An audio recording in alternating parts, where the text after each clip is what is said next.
Welcome to Tallinn, Estonia. The medieval old town is one of the best preserved in Europe and listed as a UNESCO World Heritage Site. A beautiful tourist spot, but also a place of sport. The Tundra Ice Hall opened its doors in 2014, and the multi-purpose venue is this week the host of the European Curling Championships 2018. And the last of round-robin games in the men's competition will have Norway play Switzerland. I'd like to introduce myself, Sander Ulvåg, and I'm welcomed by our curling expert, Rona Howe. Good morning. Good morning, Sander. On sheet B, we have Italy against Russia. Well, let's meet the teams this morning. At lead for Team Norway is Magnus Vågberg. At second, Magnus Nedregåten. Third and vice skip is Markus Høiberg. And the team is skipped by Stefan Wallstad. For Team Switzerland, at lead, Valentin Tanner. Skip and second is Peter de Cruz.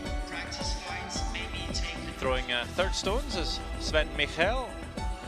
And throwing the fourth stones for Switzerland, Benoit Schwarz. Looking at the standings, we see Sweden, Italy and Scotland already qualified, so it's a big game for Germany, Norway and Switzerland fighting for that last spot. As we see Finland, Russia, Netherlands and Poland at the bottom of the standings. Teams also fighting for a spot in the World Championship later this season. We ask everyone to turn off their So a lot of scenarios to be played out. These are all the games in this morning. Netherlands will play Poland. Italy takes on Russia. Scotland will play Finland. And Germany will play Sweden as well. Our main focus will be on Norway, Switzerland, but we'll try and keep you up to date on what's happening elsewhere in the Tundra Ice Hall and how the scenarios might play out. For now, quite a few things might happen, but what is sure for this game, it's a must-win for both.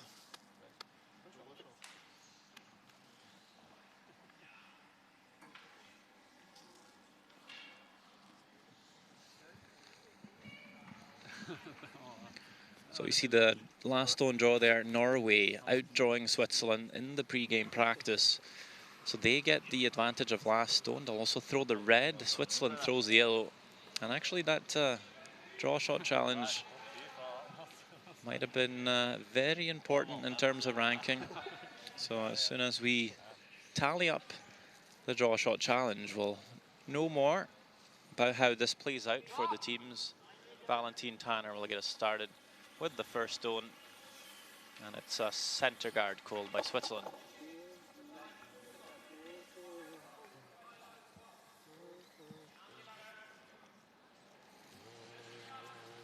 Blank. 16-3. Synes egentlig er ganske grei. Til 2,5. 15 blank. Ja, vi er nær nå, ja.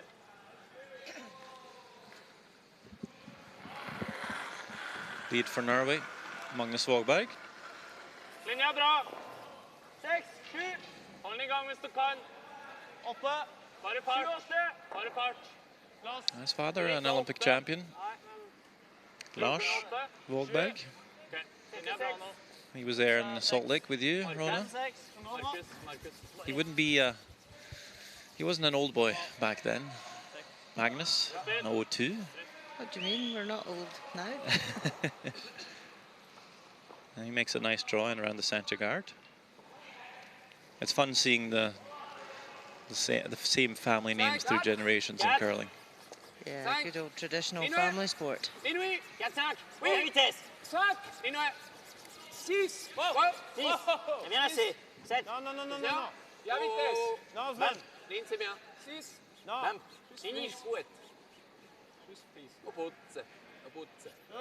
a freeze.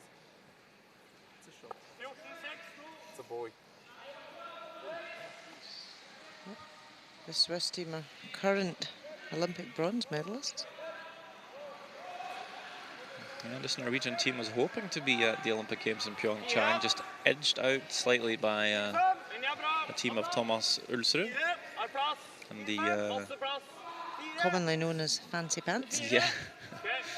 Yeah, you'll see this Norwegian side with more traditional trousers, the black, but they've got some details to it as well.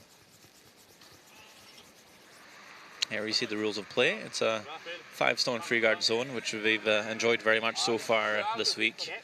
6 ends is to be played at minimum, but the game is scheduled for 10. Both teams will have 38 minutes of thinking time and 160-second timeout. We've actually seen Team Norway utilize their timeouts quite early in games, in the first half even. But some teams, and maybe most teams, keep that for last. Here's Peter de Cruz playing skip and second, which is a little bit unusual. Rona, any pros or cons there? Yeah, whatever works best for each team, using the skill set to their advantage. And Peter de Cruz has certainly got a very good analytical brain. Good at calling the tactics, good at angles. And Benoit Schwartz is a cool customer throwing the last stone, so it certainly works for them. They've been playing that way for a long time, as long as I can remember. Consistency might be key. And here's Magnus Nedergotten throwing the second stones. Olympic bronze medalist from this year's Olympic Games in the mixed doubles event.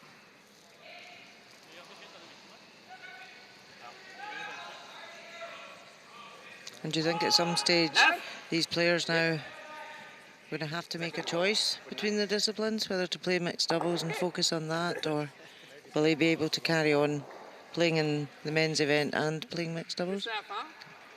Well, I've heard some federations have asked players to make a choice. For Magnus so far, he's doing both, but it's becoming a lot, of course. More and more events, especially in the mixed doubles. It's a growing discipline. But he's a very fit guy, so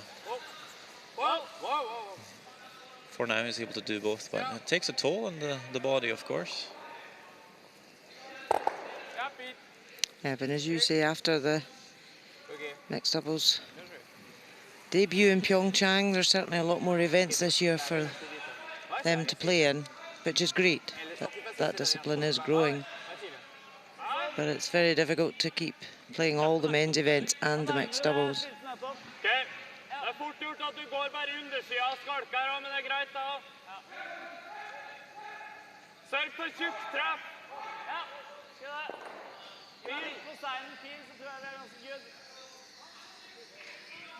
First thought was just to draw in the lie too, but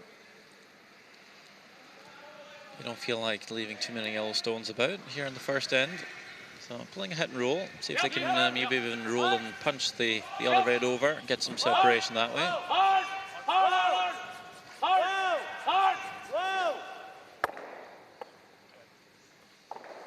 Gets a bit of a nudge. That probably leaves a double for the Swiss.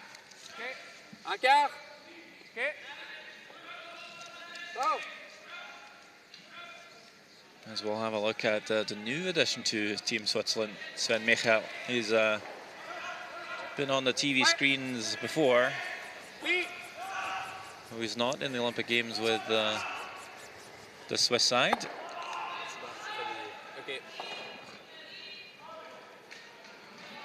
An error there from Sven. He's looking to take the double in the reds and ends up splitting his own out the house.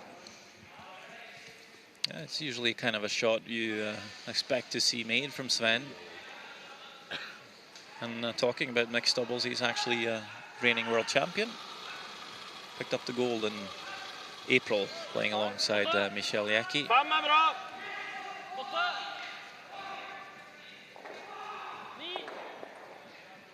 As Marcus Høiberg, third player. Just looking to draw the wing here. And sit 2, or 3 rather.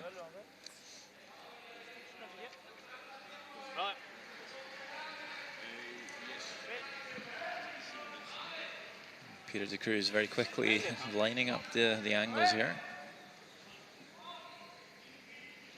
Just thinking if he can come off the wide one, maybe get all 3. You have to throw it very hard. Yeah, Switzerland don't have last stone here, so they really want to remove 2 of them here, if not 3.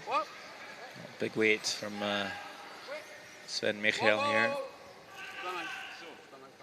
1, 2, gets contact on the third one. It doesn't squeeze all the way out. Still a good effort.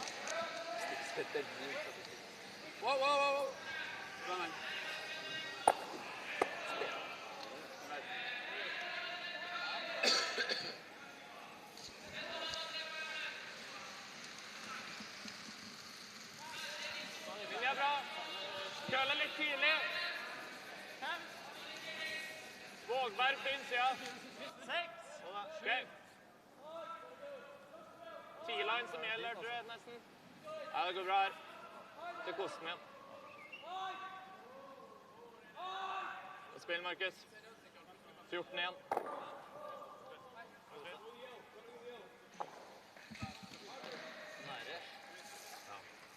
Ja, det ville liksom ikke bra jo lenger. Nei. Vi har 9, kom igjen. 10. 10, så. 10, hvor lille?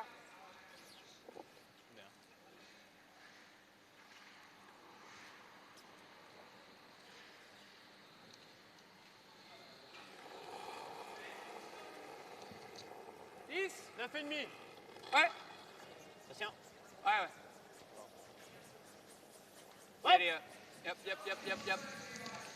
Pas toucher. Gotta go. Yep. Yes. What the fuck? Go.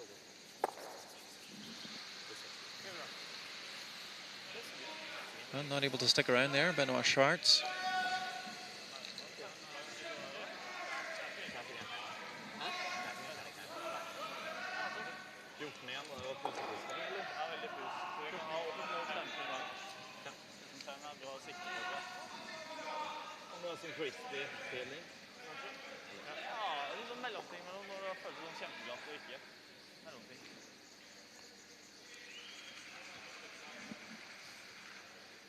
So same again for Norway here, just drawing to the wing.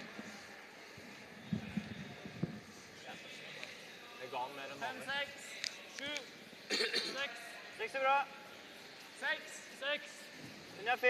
29 years old, meaning he's the oldest member of the Norwegian team. Hold en gang, kom igjen.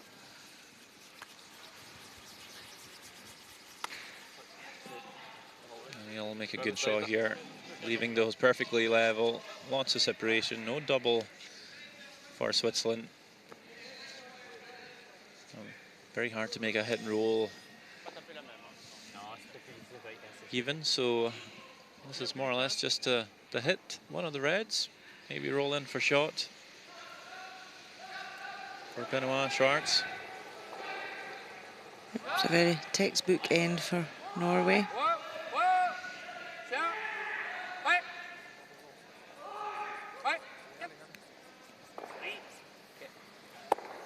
And in fact does roll in.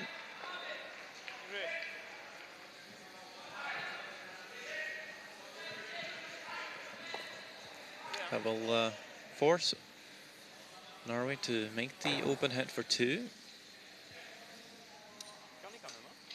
I'm sure he'd rather draw. That should be pretty routine, but being the first end, sometimes you do get a bit caught out on the curl. Some fresh pebble, so on.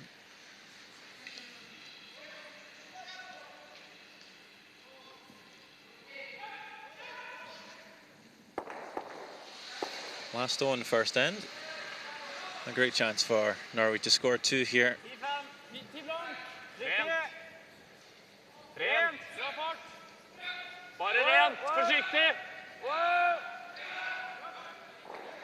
Tracking on the Mulba here.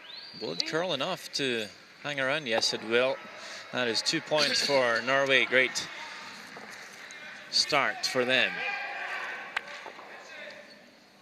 And that's a score, 2-0 after one end of play here in Tondrova Ice Hall.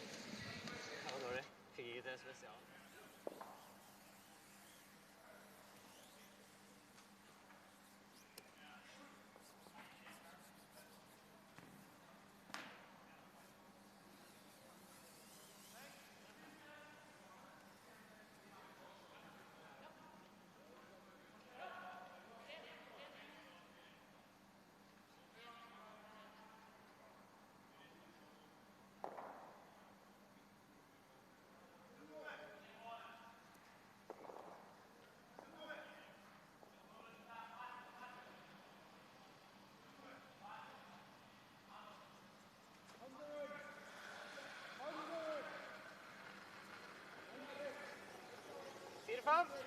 5. Linje er bra. 6. Linje er bra. 5. Linje er fin.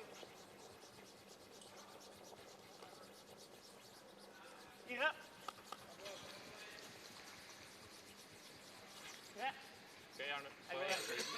Second end underway. Norway, Switzerland. 2 points for the Norwegians. 15-6. 15-6.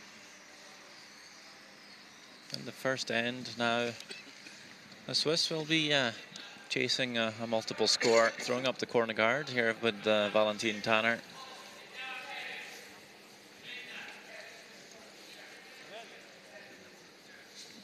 And although there's 5 games to be played this morning, and a lot of different ways those games can be played out, there's a few things we know for sure now, Rona, especially after all the results from the draw shot challenge has come in. Yeah, the draw shot challenge certainly is such an important part now of the game. There's no playoff games if teams finish level. So what is the draw shot challenge for anyone who doesn't know? So after every pre-game practice that the teams have, they throw 2 draw shots, 1 in turn, 1 out turn, and it's not always the same players. So some choose skip and lead, some choose second and third. Together, it just depends. The team can decide whoever they want to throw it. But that draw shot challenge then is a cumulative score at the end of the week, and the teams will eliminate the 2 worst draw shot challenges, and then that total is what determines the ranking. So if 2 teams finish level at the end of the round robin, the one with, if you can't determine, you can always determine between 2 because you're going to have a head-to-head between those teams. But when there's more than 2 teams tied and multiple teams are starting to fight it out, then the draw shot challenge is hugely important. So if Germany would lose to Sweden this morning and Switzerland beat Norway, we would see those 3 teams, Norway, Switzerland and Germany, all tied, but they've all beaten each other, and the only way to rank them is on the draw shot. Correct. So if Switzerland wins and Germany lose, that's the situation you would end up in. But if that is the case, then Switzerland does not, in fact, have the best draw shot, meaning there's no chance for them to progress to the semi-finals this week. Correct. Sadly enough. So they're playing this game knowing that even if they win, it's not good enough. Did have a chance. There was, I guess, some nerves even for the draw shot challenge this morning. They were looking over at Team Germany, hoping for them to have a bad draw shot, and they couldn't quite creep past them.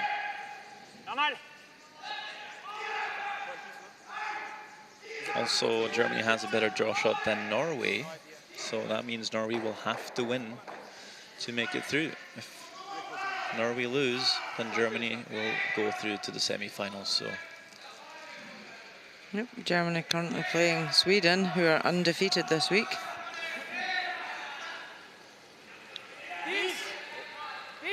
So it's all to play for. But as you say, in the other games, there's also ranking places. Really vital for all these countries today. Every game counts. oh, I think we've have a burnt rock here. I'm not sure who, if it was Valentin or Sven, but touched that rock with the broom seemingly, and in true sportsmanship, they've taken that stone out swiftly. I'm not sure if you can see it. It's probably a faint touch, if anything. I think it's hard to see, but Sven Michael knew he touched it, so he takes the stone out of play. If it happens before the hog line, you're supposed to take it out immediately. If it happens after the hog line, you can let the stone come to rest and then have the opposition make a choice, but very sportsmanlike to just pull the rock right away.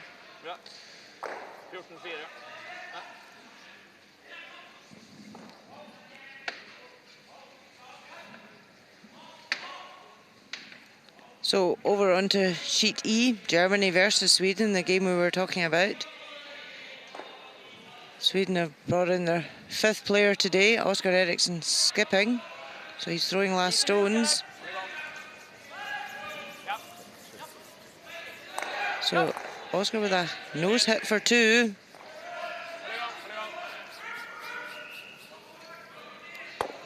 Plays that nicely. So a score of 2 for Sweden after 1 end. Oscar, quite known for skipping as well. Well, World Junior Champion, and also a silver medalist from the World Championship before he was picked up by Nicholas to play with him. So I don't think it'll be an easy game for Germany, just because Nicholas was off the ice this morning. And I got a chance for Daniel Magnusson to come on and play a game. Not all alternates get to do that.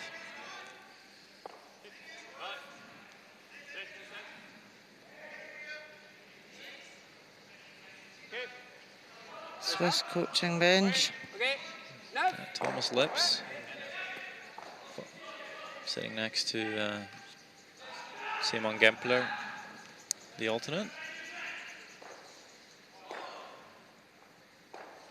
They must feel a bit disheartened knowing they can't make it through at this stage. But always finish on a high note. Definitely, they want to finish with a win. Just goes for the straight raise and catches the back one.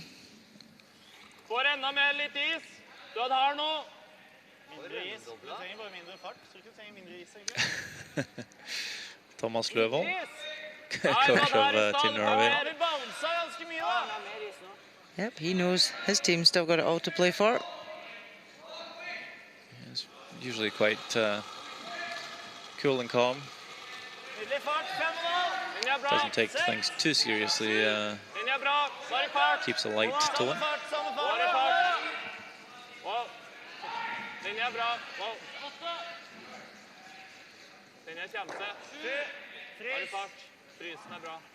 Of course, he also a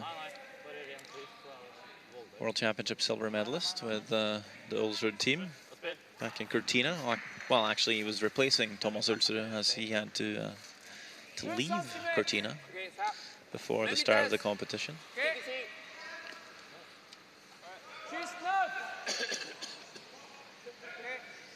And the coaches actually played with both Valstad, Høiberg and Nedregotten in different team setups through the years, so he knows the team quite well. Playing with all but the lead at some stage. And Switzerland certainly on the back foot here in this end, especially after that burnt rock. Yeah, tried to raise the guard onto the 2 reds, but caught it high. It's a great chance for Norway to put pressure on here. As you say, you want to finish the competition in a high, but it's really hard for Switzerland now, straight after their draw shot today, that they know they can't qualify for the semi-finals.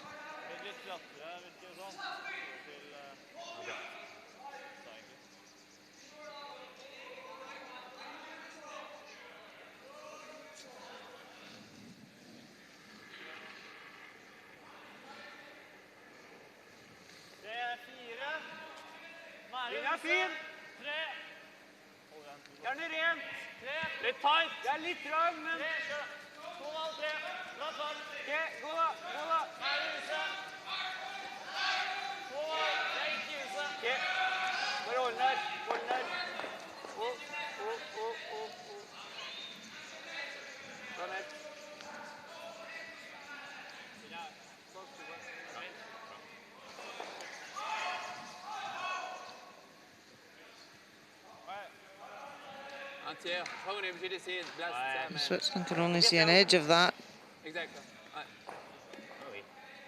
But a thin edge is all they need to lift the 2 out the house.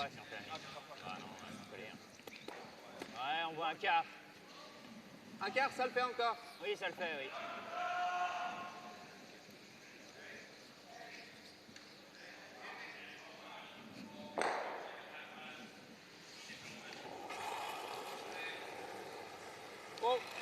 Benoit Schwartz playing Non, non, big weight to try and lift the two out. Just catches the top one.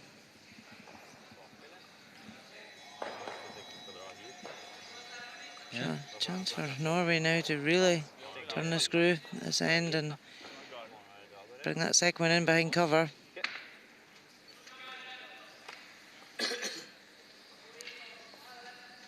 So over on sheet B, Russia 1-0 up over Italy. Joel Returnaz skipped for Italy. A chance for two.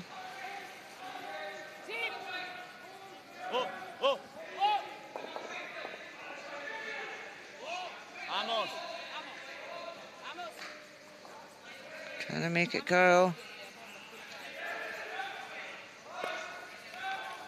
Oh, catches it really thin, and it's a steal of one for Russia.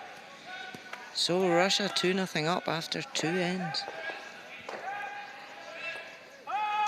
Italy have already qualified for the semi-finals here. Yeah, Joel Returnaz played great all week. Making that switch this season, for him to go back at fourth, playing the fourth rocks, seemingly has worked out for them. Been on fire so far. It'll be interesting to see how they cope in the playoffs. And as we see Norway just wreck on that guard slightly, still brings it into the house, so we'll get the force. It's a slightly easier shot now for Switzerland to get their one. If Norway had come around the guard, it would have made it a lot more difficult. Yeah, we see that corner guard far up there on the left, really taking away the outturn draw. It'd be very hard to find a pathway to the button for Benoit Schwartz, but as you mentioned earlier, he is known for his touch play, his draws. This is just a heavy draw, just a little bump, but he's thrown this a bit wide, so De Cruz quickly trying to sweep this onto the winger to redirect. That is a great line call by Peter De Cruz. That came early. That was He's laughing because there was a gap between those two stones. Definitely was. That was a bold move to just go for it. Brings on Valentin Tanner early. He knows, he hears the communication from the sweeper. This one's heavy. It's a bit wide. Off the winger, gets one after all. 2-1 is the score after two ends.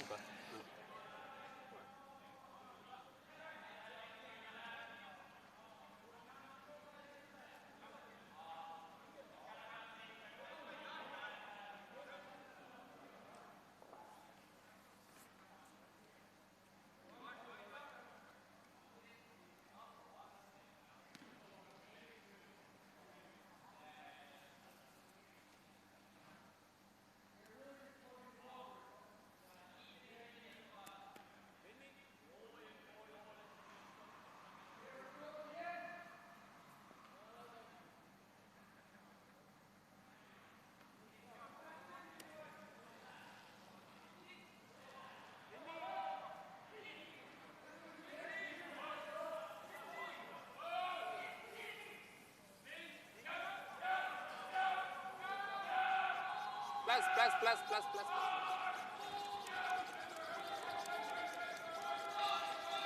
A score 1 for Switzerland in the second. They are trailing by 1, throwing up the center guard. Trying to get some rocks in play here.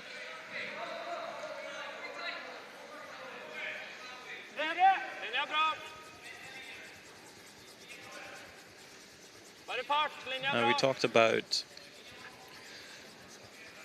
the playoff and the implications, Rona, but of course on the opposite side of the table there's some scenarios as well.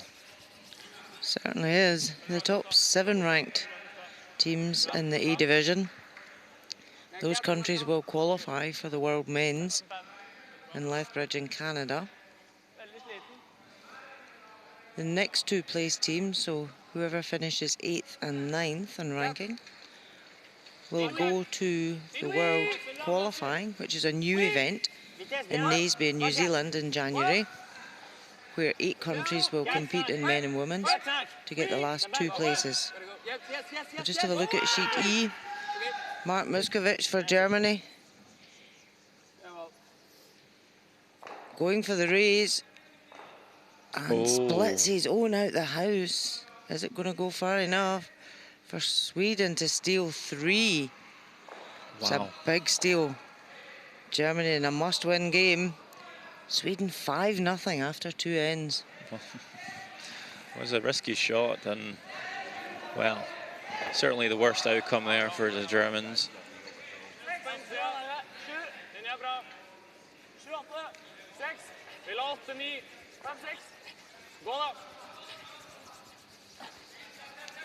Yep, an uphill battle now for Germany. They have to win that game. They'll have their eye also on the Norway-Switzerland game that we're watching here.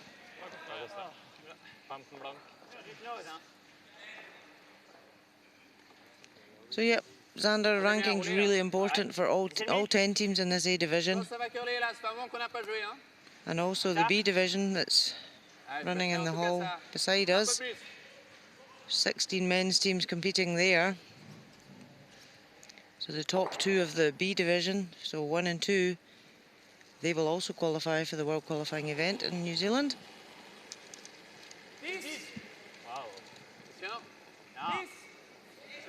So it's a new event this year that gives the opportunity for 2 other countries to qualify for that World Men's placing.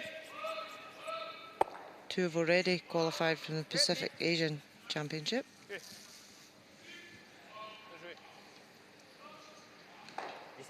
For the World, and the 3rd, 4th place, they go to the qualifying event.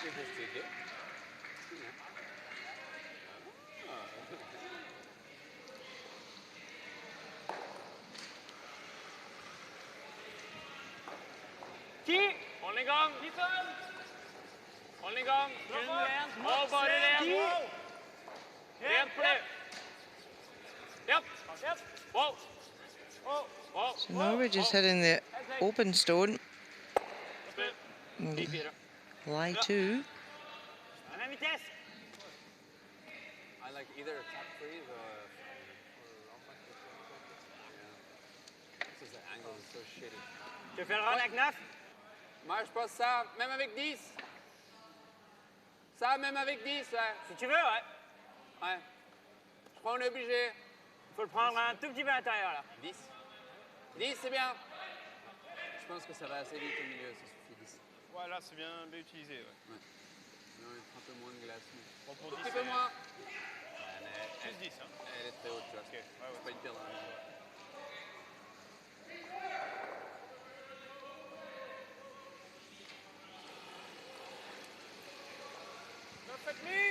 C'est plus que 10. This young Swiss team were bronze medalists at the European Championships last year, so they'll be disappointed not to make semi-finals.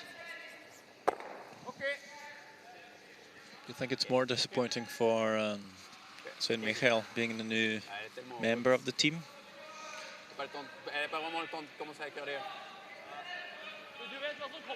No, no, Sven Michael, he's had so much success himself as a skip. So joining the young boys this year, you know, he brings a lot of experience to the team.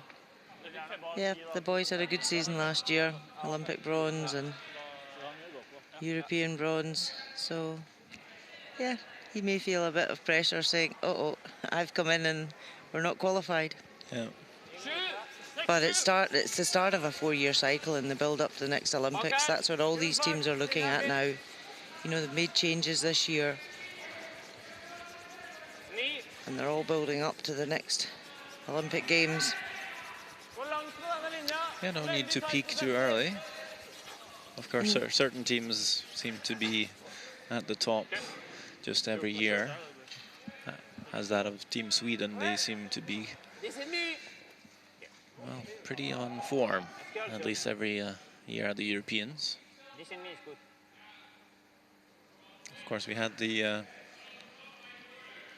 fancy pants, the Ulsrud team. Parfait, They vitesse. medaled 10 years in a row at the European Championships. 10 minutes. Maintenant, maintenant. Come on, right. Go, go, go. Yes. And being Norwegians, Ander, do you ever wear the fancy pants? I was awarded a few pairs Yeah. in my time. Can't say I wear them all the time, but it happens.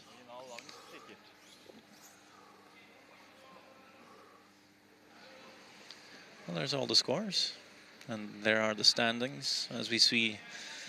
Sweden on top, very much on form this week. 8 wins and they're through. Will be ranked 1.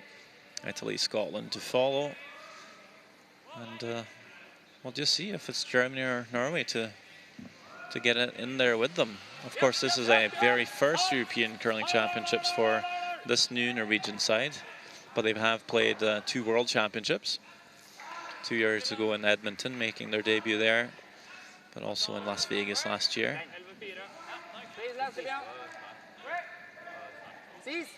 And it was a process this season as well for those who follow the sport.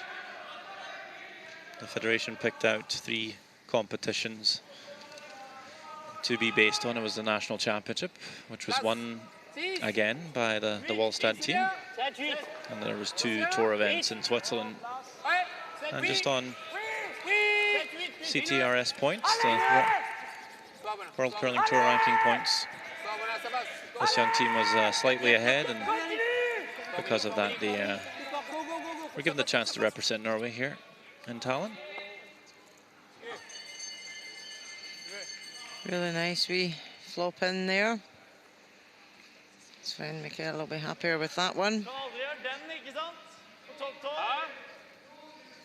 They needed to get one in there because Norway are building up reds when they've got last stone.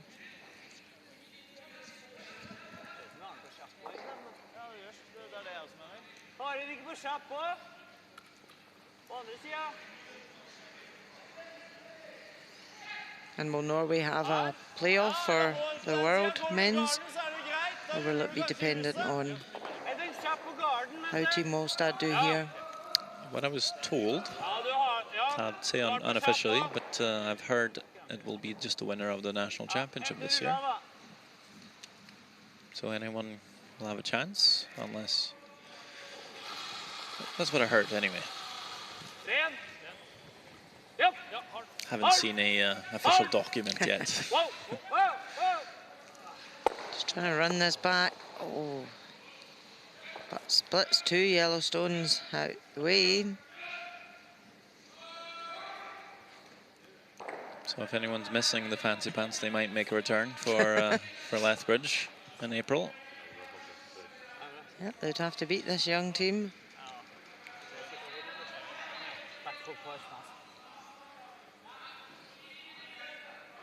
So Switzerland need to be quite careful here.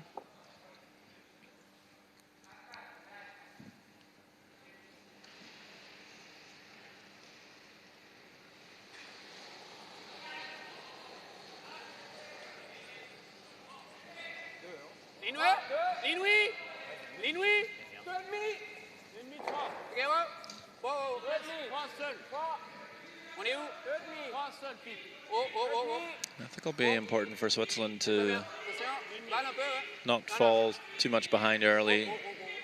Oh, there's a chance they might get a bit deflated, knowing they don't really have a chance to get through anyway. So if Norway could ever score a few points on them early, that might just win it for them. Just looking at Stefan Wallstad's delivery, I can tell you it's much better than it used to be. Is that your coaching that did that? Very square shoulders, nice compact delivery.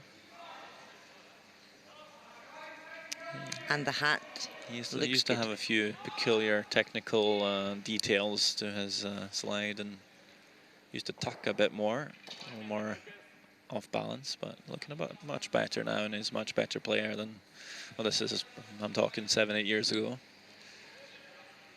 And he was never a skip at a junior age. That's happened in the last 3, 4 years. But he's a very good skip. Trying to go for the run back. Oh, just nudges the yellow. And leaves the guard out front. Hasn't been as red hot this week, Stefan. That's obviously a very good attempt, but he's had some off games. Hasn't looked quite himself. But he always calls a good game, and is always quite calm-mannered. So even if his players get a bit hot and frustrated at times, he's able to keep his cool, which I know myself, having played with him. It's a good trait. But he has looked frustrated at times this week. And a really good chance for Benoit Schwartz.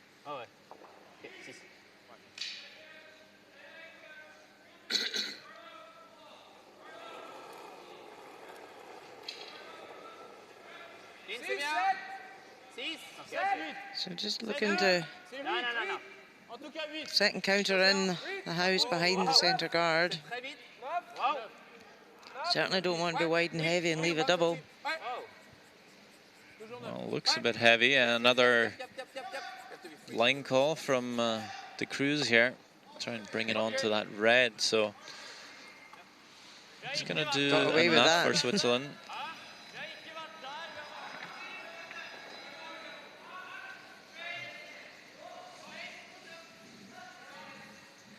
Yeah.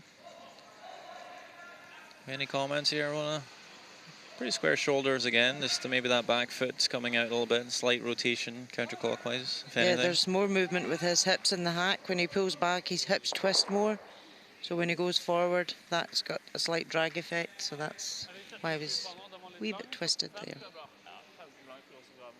I feel one thing that's really important when it comes to throwing a rock is consistency. Absolutely. If you do the same thing every time, doesn't really matter how it looks. No, it doesn't matter how it looks as long as it's effective. In the skill-based sport, repetitive practice is critical to success, and all you need is consistency. So you throw it the same way every time, you know how the stone's going to act, you know where it's going to end up, you know how much it's going to curl. As we're down to the last stone here, and the third end, facing two Swiss counters. It's a draw to the forefoot. Got a little bit of backing here as well. It's over curling the backing though. Is it onto the back heel? Yes, it is. Perfect. One for Norway, and it's a 3-1 lead after 3 ends here. As we see Olympic champion Paul Tulsen in the stands.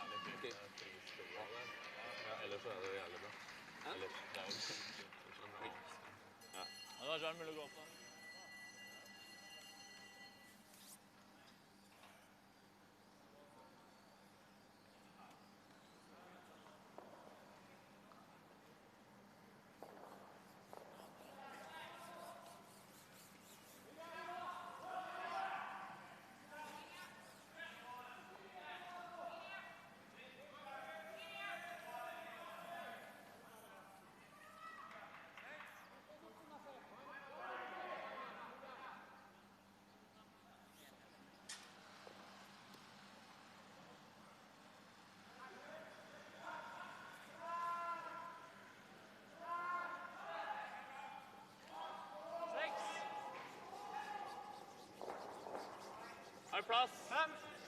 Magnus nærmest. 6-7.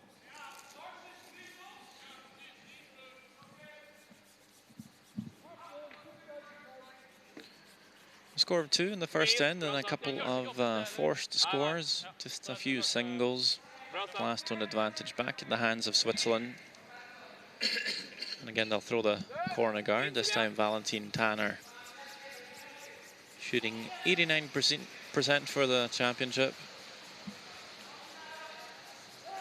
only left-handed player in on the sheet this morning.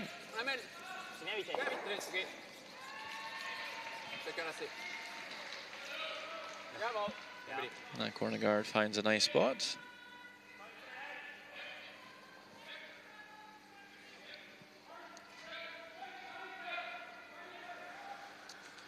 Also at 89%, Magnus Vågberg.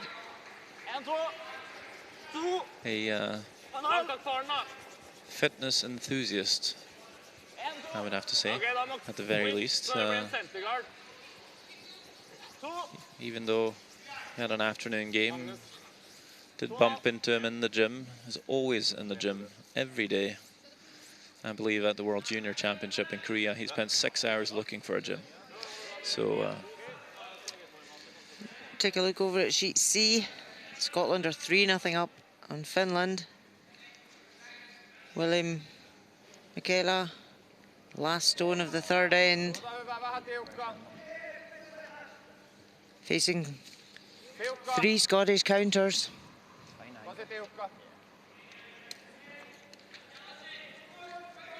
Sweeper's working this to get it into the foot. Has he passed the Scottish counter? He hasn't. And it's a steal of 2 for Scotland. So they lead that game 5-0 after 3 ends. Scotland already qualified for the semi-finals.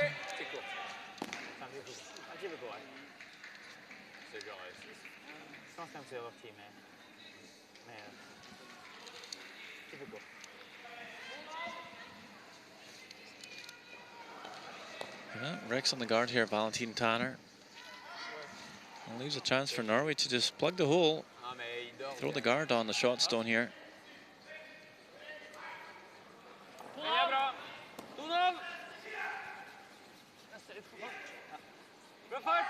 Okay, linje bra.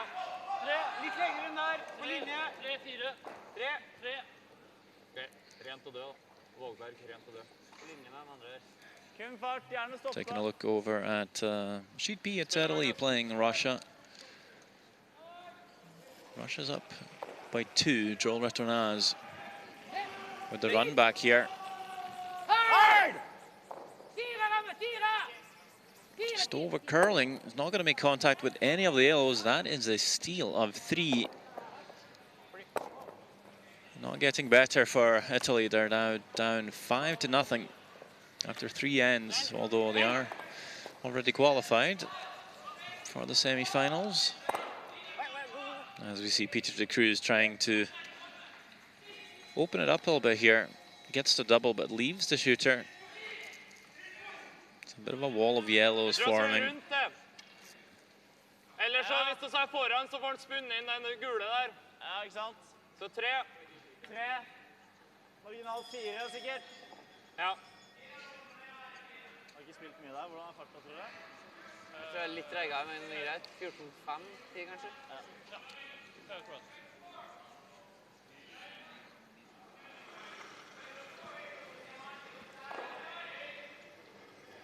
3, 4. Den er grei. Bare fart. Den er bra. 3, 4. Linja er bra. 3. Bare fart. Kun fart. Bare fart.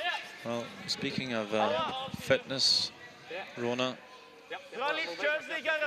Magnus Nedregotten here. He just about finished his personal trainer education, as well as a private pilot license. Wow. And playing mixed doubles and men's team. He's been a busy boy this year. And it's really become a huge part of the sport, the fitness. If you look around the arena and the athletes, not to say anything bad about your generation, but if you look 20 years back, it's a little bit different, isn't it? Yeah, fitness was always important, but I think now, you know, the physical side and the mental side of the game play a huge part in success. It comes down a little bit to time as well, though. Some of these teams are funded and professional. They have a lot more time in their hands to actually go to the gym. Yeah, definitely. Because it is because it is a skill-based sport, it's time on task, so they need to be on ice practicing. That is a priority. Yeah. So as you say, if they're working full-time and they have to be on ice practicing, it's finding time to do all the extracurricular parts of the sport. But that's good if he's got a pilot's license. He'll be able to fly himself to the competitions.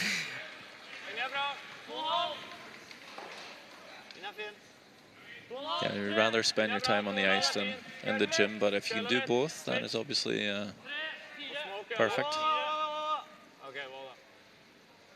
And of course, there's lots of teams 20 and 30 and 40 years ago that did the same, but it's a requirement nowadays if you're going to be able to perform against these teams.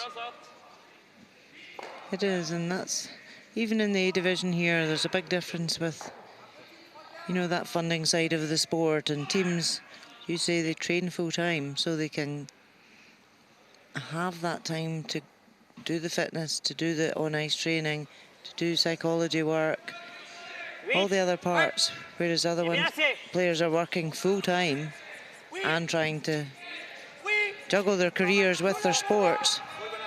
I think that really comes into play at the later stages of this week. You played 9 round robin games and then heading into the playoffs. If you're not fit and you're not in a good mental stage coming into those games, it's going to be tough. Yeah, performance starts to dip as soon as fatigue sets in. And you really need to up your performance when you get to the playoff stages.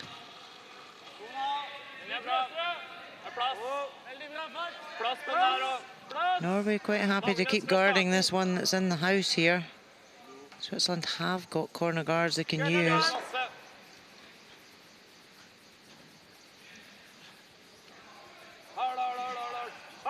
Tiny stopwatch.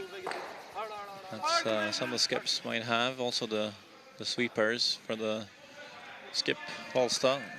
He'll try and take a time between the hog lines. It gives him an indication of how fast the ice is sliding. So he'll have a good guess when he comes down and throws the last rock. Of course, that's also communicated between the teammates. Doesn't curl enough, that guard, so this red shot still exposed. Sven Michael looking to make the hit and roll in behind the corner. Oh, lovely shot.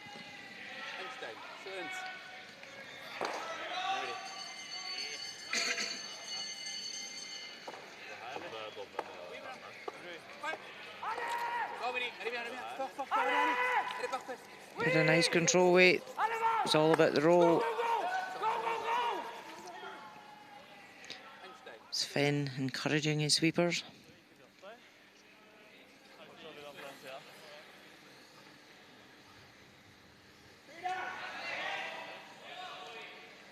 He's a European champion as a skip. He's back in 2013 in Norway, actually, in Stavanger. And curling will return to Stavanger this season in April for the World Mixed Doubles Championship and also the seniors.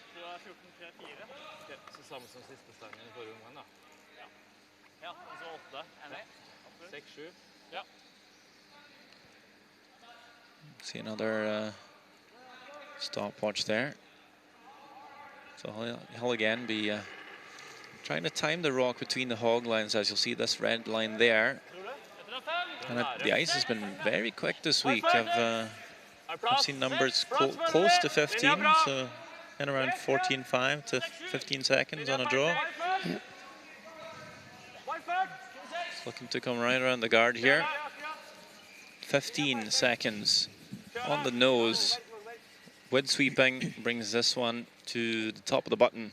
Really nice ice conditions. And a great shot there. Really puts the pressure back on to Switzerland now. They won't be able to see any of that from the hack. So if Stefan felt like, or knew that the ice was running about 14.5 or 15 seconds, he'll have a feel for what that weight is when he throws, and he's done a good job. Yeah, the sweepers can get a more accurate split when they cross the tee line, and do T-line to hog, but hog to hog's a good indication for the skip. Succès, c'est en force, quoi. Même si je le fais. Ça? Ça. Oui, bien sûr. Ok, alors essaye ça. Moi, je prendrais plutôt celle de l'extérieur, comme ça on garde l'autre. Can you not save it for the last one? What is he doing if we peel just this one off? Peel? Or I think we have to try this. And if we miss, what is he doing then? Ok. Is he doing another Mais, guard? Or tu veux essayer genre en 5 secondes avec l'autre? Ça va rien changer. Non, mais pour décaler. Moi, je pense qu'on joue comme ça. Comme ça, là? Ah. Ce côté-là, là? Ouais, après, il y aura plus. J'aimerais bien jouer comme ça. Ouais. Ok? In? Ouais, ouais. Come here, in. Just having a discussion because they looked at putting a yellow in, but decided this would be the better option because if they don't make the raise, they will open it up.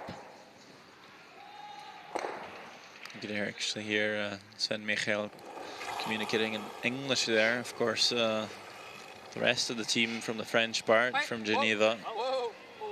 Sven is Hold that, Sven. trying to pick up French.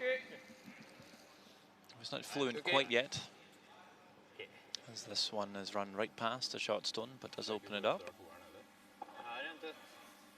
The team actually made a full list of French words they use on the ice for Sven to look at. Curling terms. And then go with English, Swiss, French. What are they going to talk in today? Do they decide before they go on the ice? Du kan spille i forhold til den, da. Den havna jo akkurat der den skal. Ja.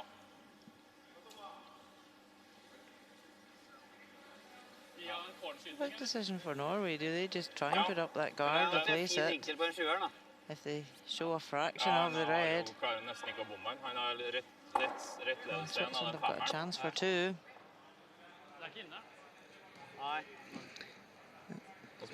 He's just keeping well out the way. He'll stay at the other end.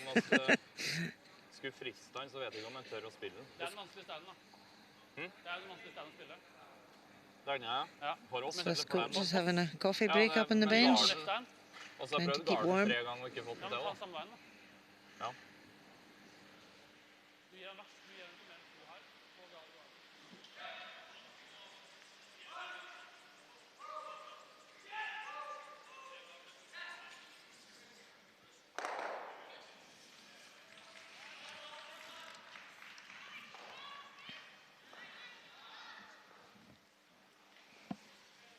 I've seen Norway spend quite a bit of time in certain situations.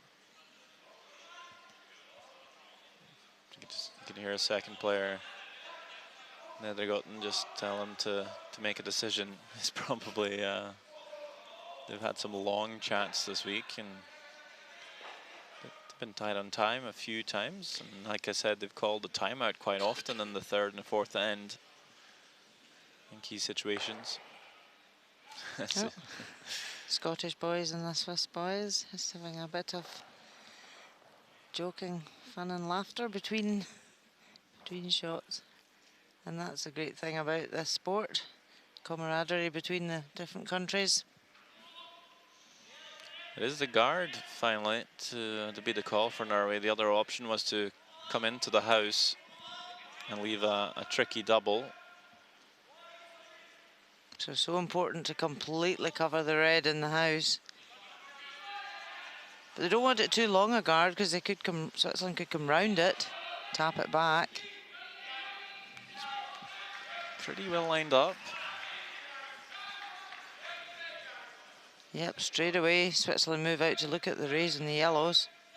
They can't see any of that red.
Last stone of the fourth end here. Benoit Schwartz looking for an angled run back, and they're hoping maybe to spin one of the guards onto the rings for 3. Let's see what he can get here. One makes the stick, can't spin the one in for 3, but that is an awesome shot. 2 points for Switzerland. It's all tied up here at 3 each after 4 ends of play, and we don't mind seeing that one again. Double run, sticks it on the red, and that's how you tie a curling game.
It's all tied up after 4 ends here. And the Tondreba Ice Hall in Tallinn, Estonia. It's the European Curling Championships 2018. Last game of the round robin session, or the round robin rather. A must win for Norway to make it through to the playoffs. 10 teams in the competitions, 4 teams will go through to the semi-finals. Switzerland with no chance, but so far enjoying the game. Not going to make it easy on the Norwegians.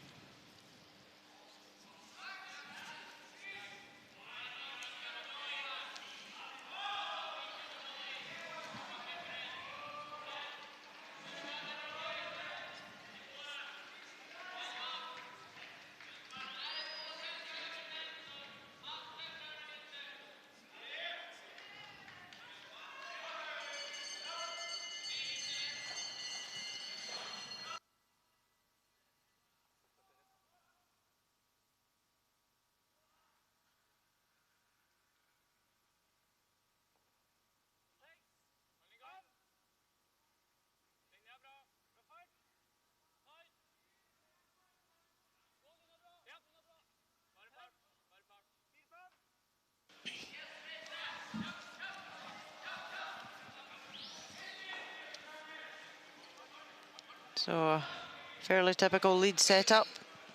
Centre guard and coming around and half check.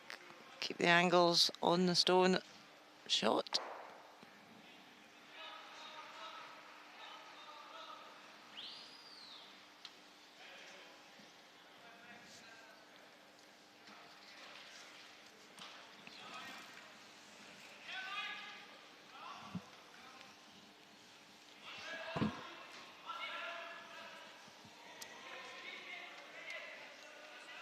Peter de Cruz just looking to half check the top one at 12 foot.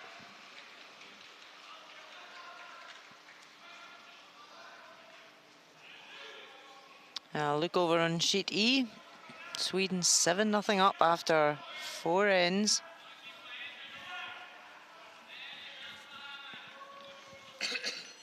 Mark Muskovic.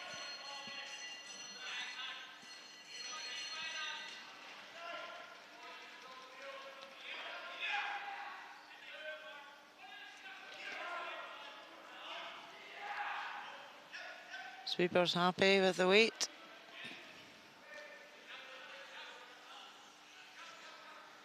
Has a chance for 2 if he stops in the forefoot, and he does.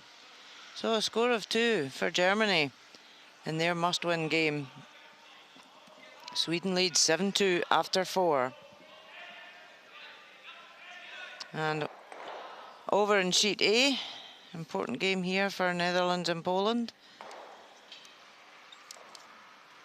Wouter Guskens throwing last stones for the Netherlands.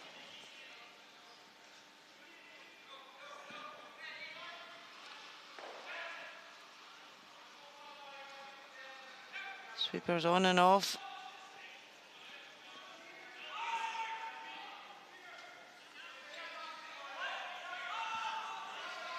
And plays it perfectly. Draw for 2. Netherlands 5-2 over Poland after 4 ends.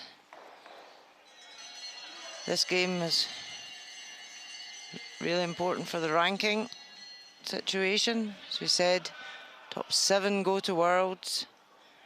8 and 9 can go to New Zealand to the World qualifying event. And 10th placed here does not get that opportunity to play in the Worlds.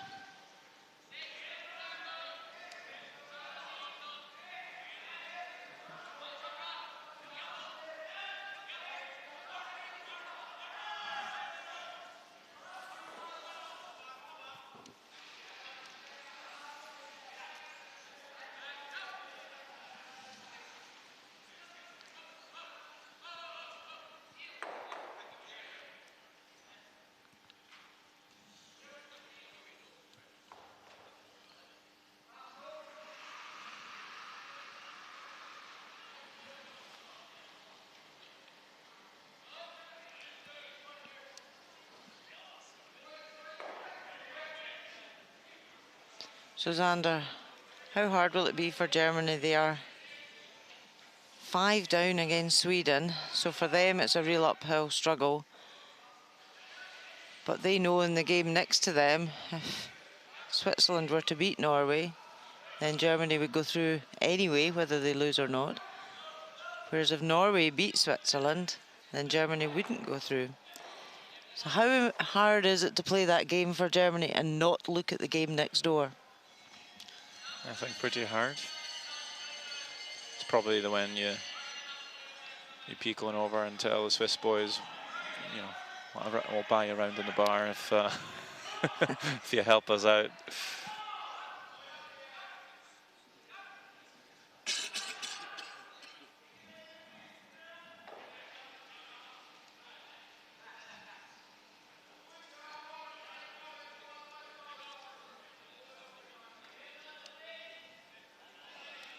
Swiss looking as though they're just having fun. They know they can't qualify for the semis, but they know they have qualified Switzerland for the World Men's. So that pressure's off their shoulders.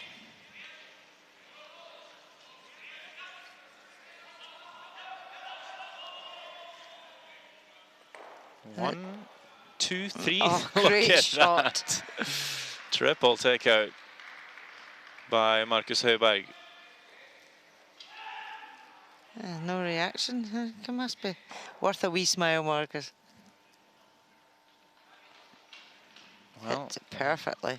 The Norwegians might be slightly more tense than the Swiss in this game.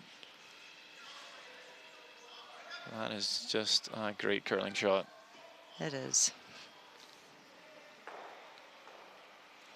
Hey ho, just another day at the office. But yeah, Switzerland got nothing to lose in this game. They can just go out, play, have fun, enjoy it. And it's very hard to play against teams like that as well. Yeah, they might make some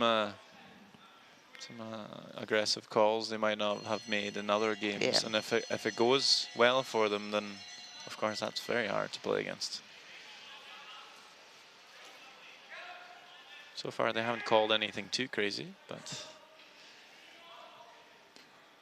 still a chance for Norway here. They have last stone. If they can remove this Swiss counter and roll over a bit, give some separation between their two stones. this is where it's fantastic to make the triple, but you really need to follow up with a nice hit and roll as well. Just trying to roll away here. They will get the roll. Two really good shots by the third. Fantastic shot. Couldn't have placed that any better. It's level with the other one. Good separation. Really looking good to get to here.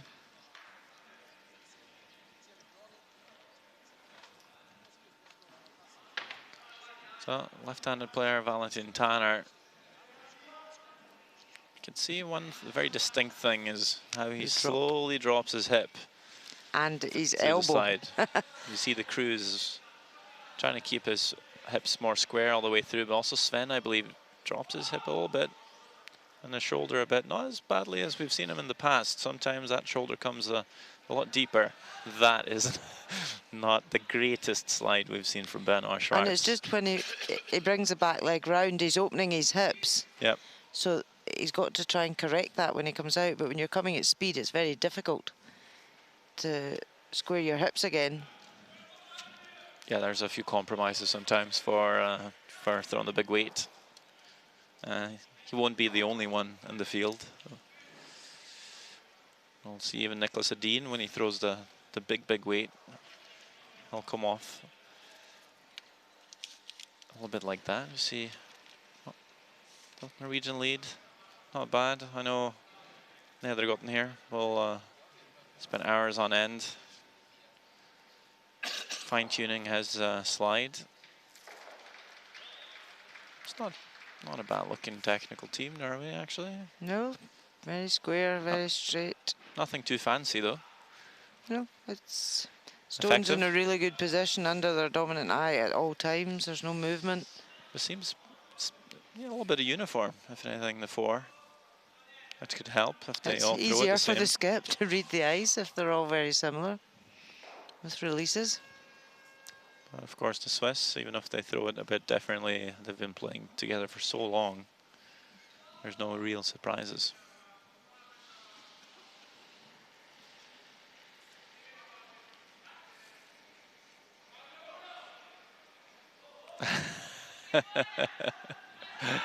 Peter the Cruz cracking a bit of a joke, saying he might come off skinny off the yellow and make the crosshouse double that way, because then you get the angle for it, which is maybe possible, but I don't think they're going to get too crazy, or not that crazy quite yet. Switzerland will play the correct shot, which is the open hit, very much as we saw in the first end. Benoit Schwarz just playing a hit, trying to lie a shot and leave an open hit for two.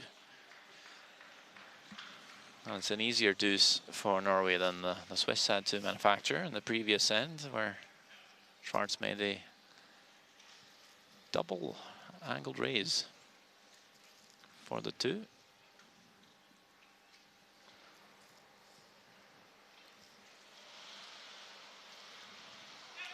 And this is almost the same spot where Stefan threw for a second point in the first end. Just slightly further out, but still on the outturn. A chance to get a 2-point lead here coming into the halftime. Does tend to set out his outturns a bit, so it's going to run fairly straight on him. He's played a nice controlled weight. Yeah, very controlled there. 2 points indeed for Norway. They lead it 5-3 after 5 ends of play, but not over by any means. 5 ends to go here, and this one.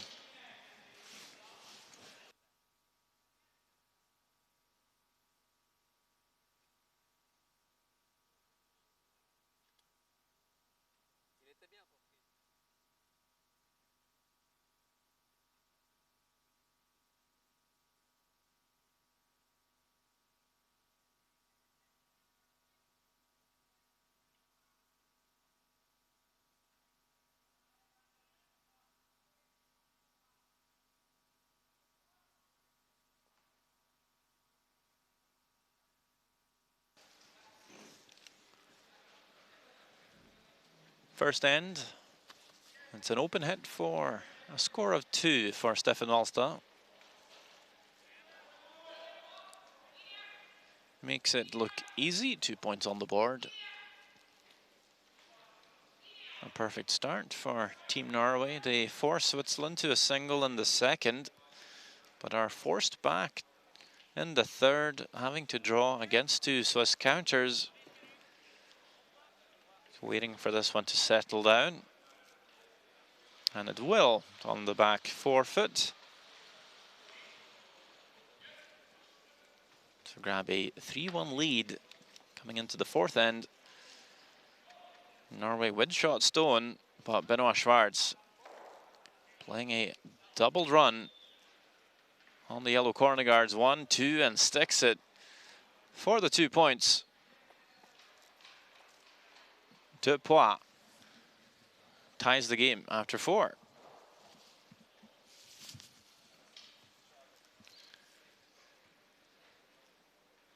Scotland, Finland. Ville Mäkelä down 5 points on Scotland. Tough day at the office so far. And this now being a draw to score 3 to get right back in it. Just needs to hit the house. You see Grant Hardy already tidying up the rocks, as this one will settle nicely in the forefoot. Clawing back, and that is a score 5-3 for Scotland through 5 ends of play. Elsewhere, the Netherlands lead at 5-2 over Poland. Russia up 5-4 on Italy, and Sweden with a big lead 7-2 on Germany. Of course, our future game is a 5-3 lead in favor of the Norwegians.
Taking a look at the stats through 5 ends, we see Norway outplaying Switzerland by 7% overall. No steals so far through the first 5 ends, but 5 ends to go. Swiss very much in this one. Won't make it too easy on Norway to grab a spot in the playoffs.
Teams are back on the ice after a 5-minute halftime break.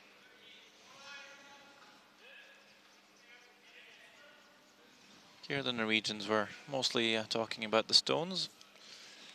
at half-time? Because there are subtle differences to the rocks sometimes, Rona. Yeah, very small differences. The 5th player and coach come in evening practice. They try and match the stones as best they can and let the players know what their finds are. One may curl slightly more than another, or one might run straighter. And that's the whole point for the 5th player, to be able to throw stones at night and just make sure as soon as the team step on the ice the next day, they're happy with the matching stones. Of course, they get a chance to maybe feel them out a wee bit in the pre-game practice, and of course through 5 ends you should certainly have a good feel for if your stones are well matched or if one is a bit quicker. And that was the discussion in the halftime. Didn't seem like anything stood out too much. But over the years, the sets of stones are really pretty good. You know, years ago, you could have quite big differences in the stones, how they run. But certainly nowadays, the sets of stones that World Curling Federation use for these major events are pretty good. Would you ever play a game where there were different sets of stones on the sheet? You could. When you get to final stages, you can choose stones from different sheets. So you might say, well, I liked 7 and 8 on sheet A, but your lead might like 5 and 6 on sheet C. But it's a weird one because you always think in your head you want to use a set of stones. You want all 8 from the same set. But as long as the player's happy with their 2 stones, that's the key, because if it starts playing in their head, there's something wrong with the stone, then that leads to disaster. Well, I've been on sheets where the stones have had different handles and there are different stones altogether, different heights and striking bands. Makes it a bit harder to judge what's going to happen. No, Norway seem to challenge their players, giving them different sizes of stones. Obviously, all of a sudden you see a stone jump a bit, and you're like, I wonder what happened there. Was that not your sweeper hitting it, no?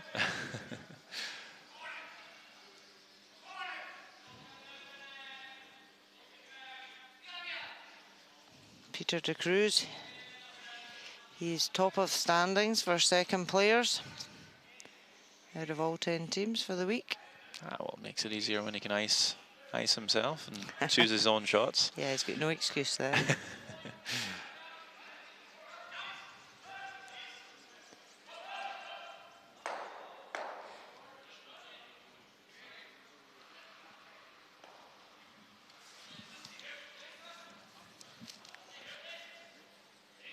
So Switzerland have got the corner guard up. Centre is open, so it's a good position for them right now.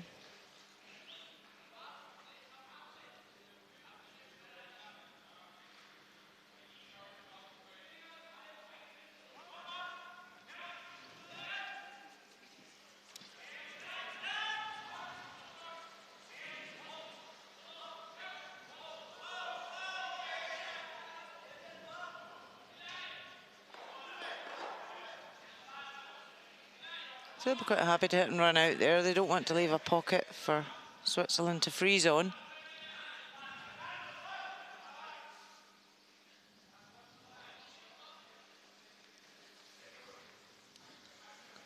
Just a straight draw this time for the Cruise.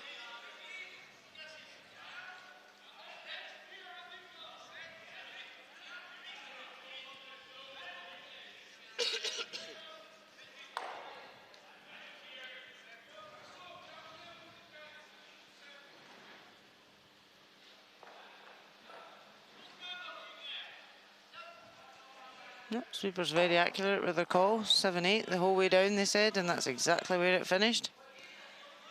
Just allows the person in the head to call the line accordingly, knowing how the weight is.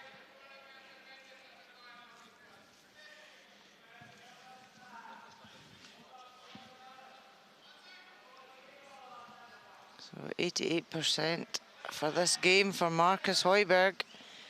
He'll be happy with that. He's currently sitting third in the stats of all the thirds this week.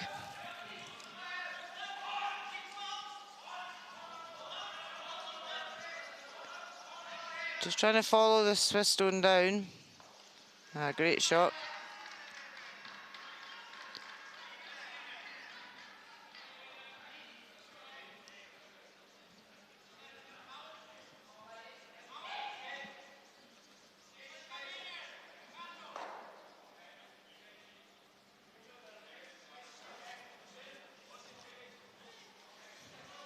And these teams will know each other well with the age groups of them that they'll have played in juniors.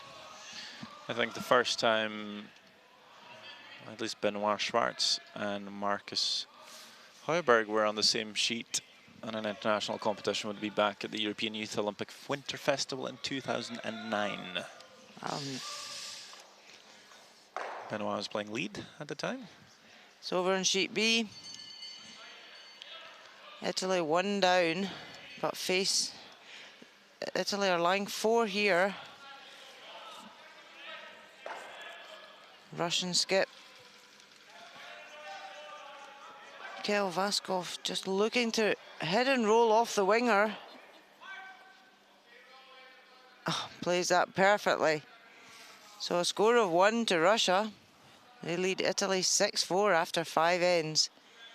Italy have already qualified, but an important game for Russia for ranking points.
Sweeping this hard. Doesn't pass the top guard.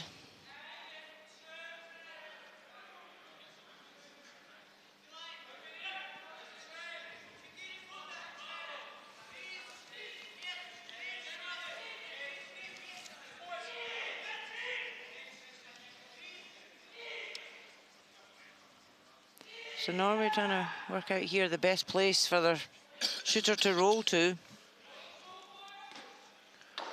A couple of mistakes from Sven Michel today.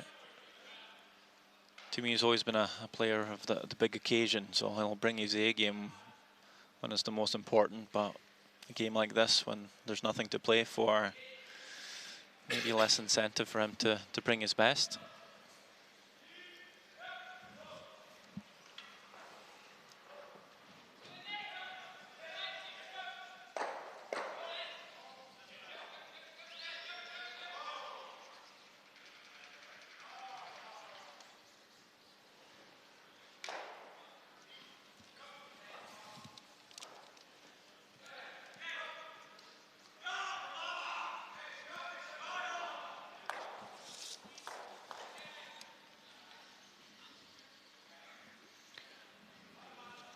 Discussed a few different options here. Could play the hit on the red next to Marcus's broom here. We're talking about maybe just straight freezing. I think they're going to try and do both. Play the hit and roll. Yeah, because it looks straightforward. Just hit the yellow that's on the biting the 1 foot and roll over.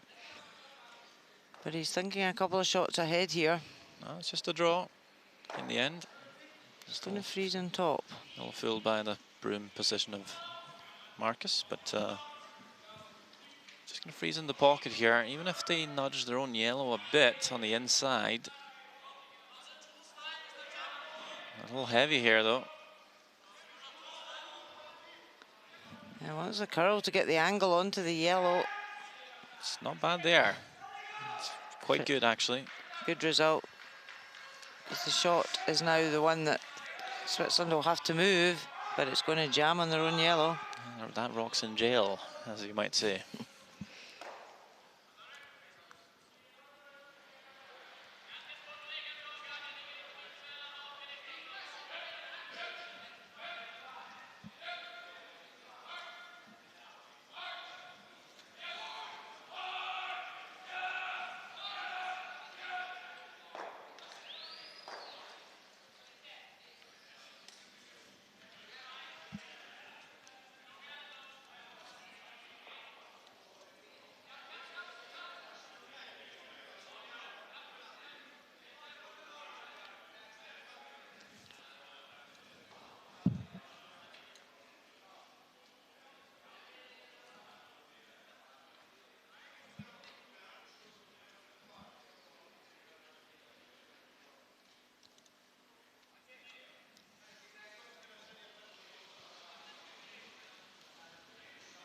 Playing the hit and roll off the red stone on the back of the forefoot. They're on the out turn here, actually.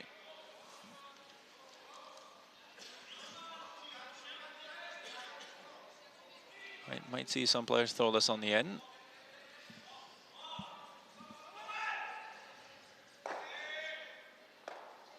We'll make that and roll. Sits there for third shot, just as planned.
Norway need to be a bit careful here. A few yellows building up.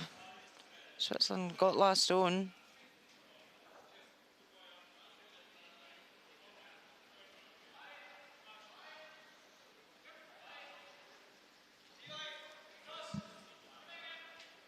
I think they know the call. They're just trying to figure out what the worst outcome would be and try to avoid it. Always playing the hit here, hit and roll. Just trying to figure out if they're better off catching this too thick or too thin.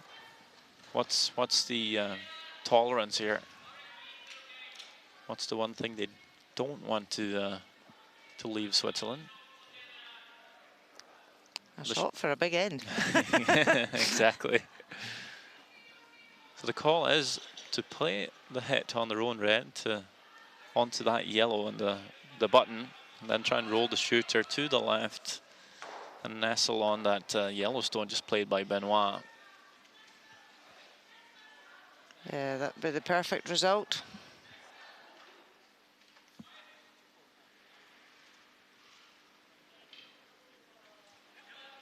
Stefan's got his hat back on. It's obviously cold out there.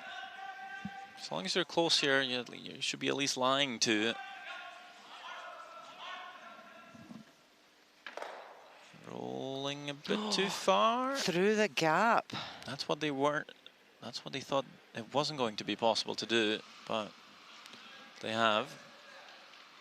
But what have they left for Switzerland now? Definitely a shot for two.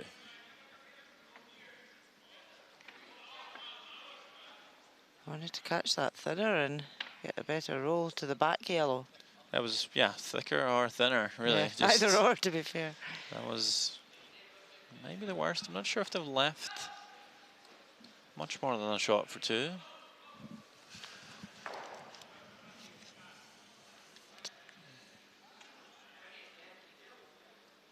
Don't really think so.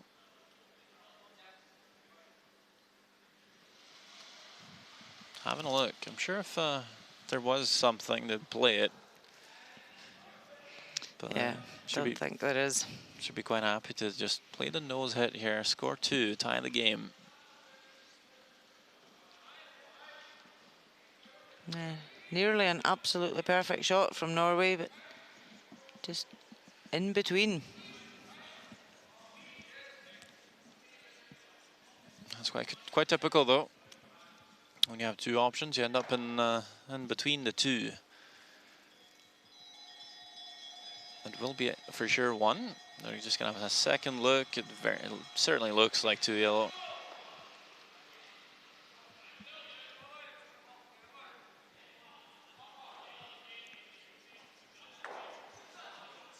It's pretty close. Very yellow. Yeah, it certainly looks yellow.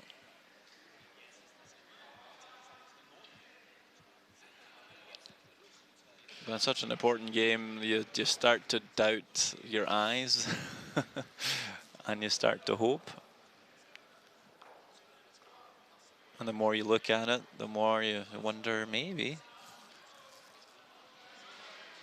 So this is what I might call a slightly desperate measure.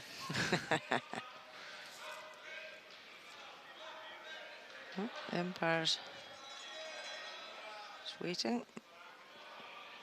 So one for sure for Switzerland, and if well, from here it looks red almost again. Well, When you saw the overhead camera, the circles are very accurate. They've been checked and double checked by the umpires. well, we're gonna have a look anyway. I'll see the dial here. That's a three for the red, and the yellow is that just pings quite a bit. And it is yellow indeed, and 2 points for Switzerland to tie the game at 5 each after 6 ends of play.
It's all tied up at 5 each, and for a game that doesn't mean all the world to Switzerland, they're certainly playing well and giving Norway a fight for their playoff spot. Not handing anything out for free.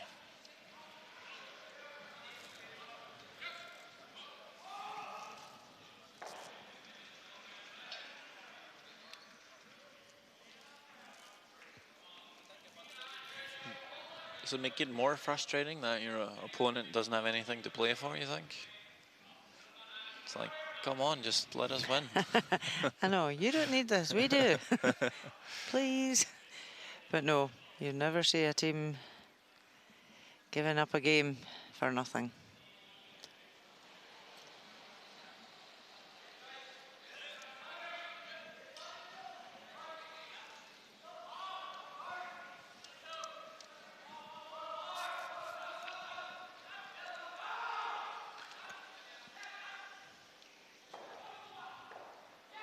And I'm sure when both of these teams looked at the draw for the week and they saw they were playing each other last, that, you know, that was a crunch game for both of these countries.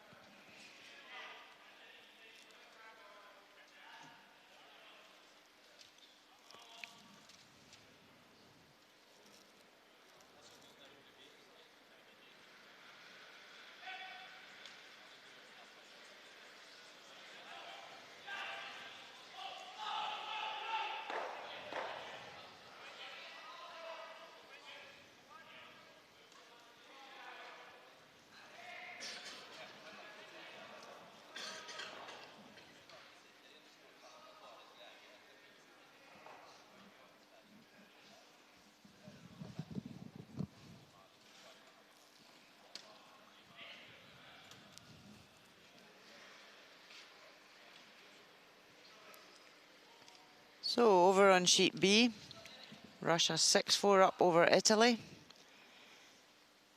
Italy lying 1. Joel Retornaz with a draw for 2 to tie the game. Important game for ranking for Italy for semi-finals and for Russia to qualify for the World Championships. Sweeping this one hard, need to pass the top yellow. Just scrape past. Is it going to sit? It does. Score of 2 for Italy. All square after 6 ends. And on sheet C, Scotland 5-3 up over Finland. Bruce Mout, draw for 2.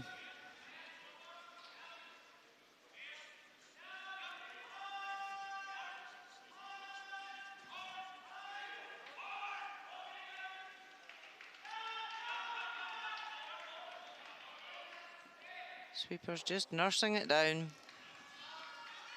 Quite happy.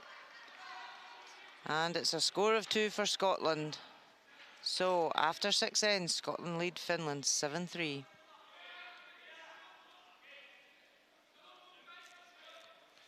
And it was a beautiful hit and flop by Magnus Nedregotten. Set 2 and behind cover.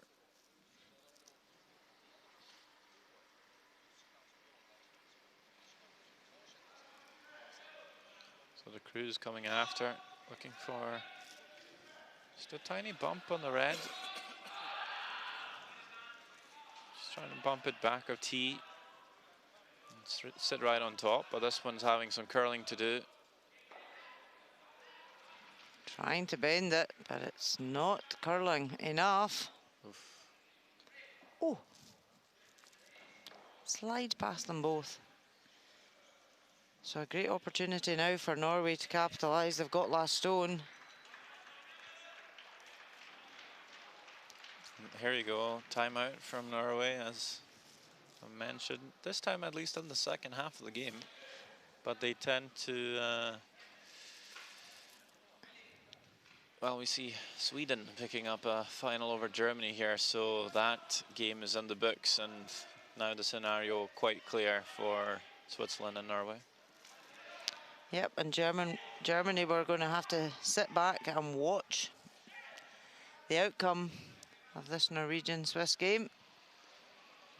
Probably knew it was going to be tough to beat Sweden today. They're undefeated, the Swedes, 9-0 through the round robin.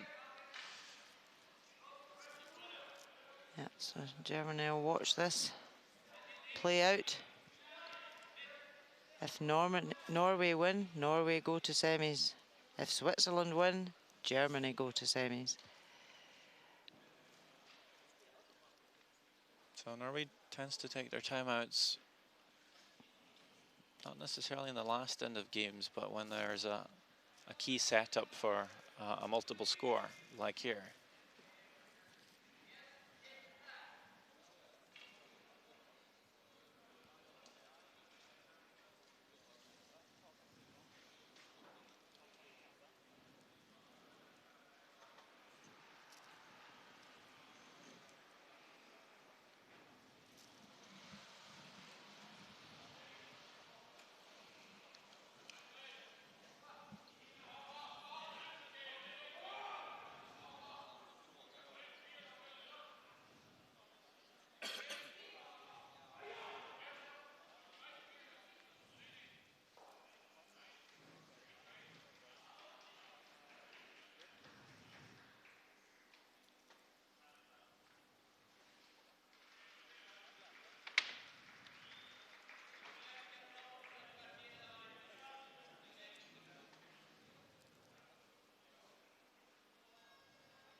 So, Xander, fill us in.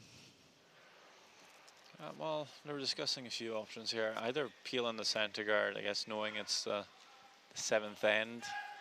They don't want to be forced to score a single here.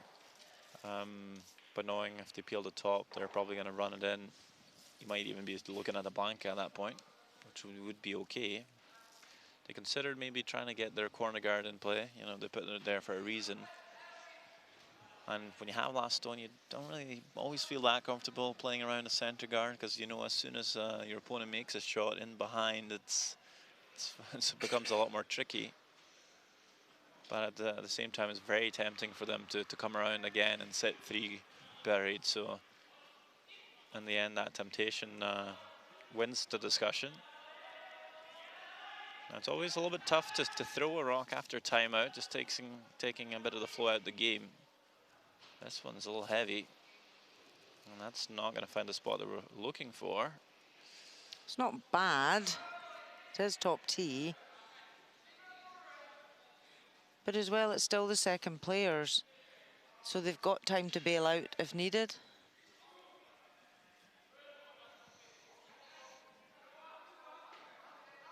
Well, the problem here is Switzerland will get to make a play on the reds and still leave 2 center guards up. But the good thing is, the way that that's finished, Switzerland won't be able to hit and roll inside.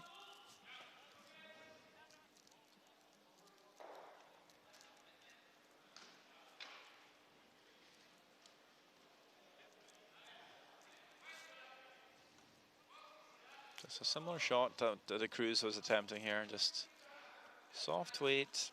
Just a gentle tap. Yeah, and it's more important where you leave the shooter, the thrown rock here, rather than what happens to the reds. I think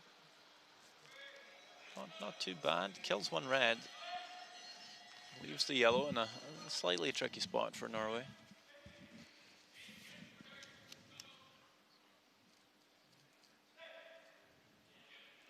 So over in sheet C, Scotland 7-3 up over Finland.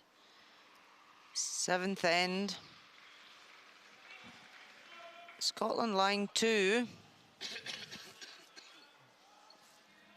It's the big shot for Willem Ekele.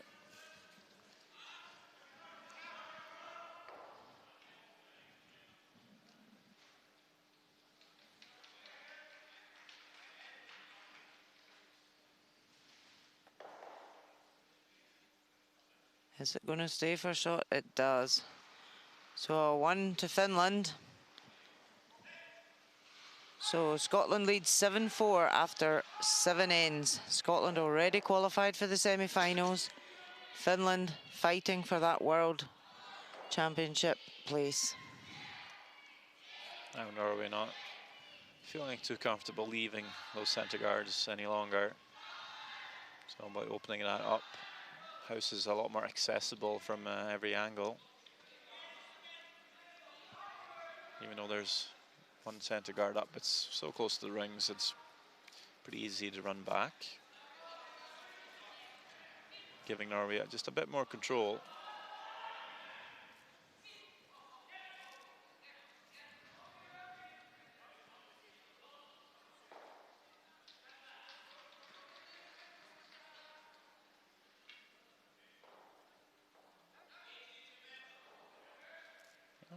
It's going to be a tough little draw here.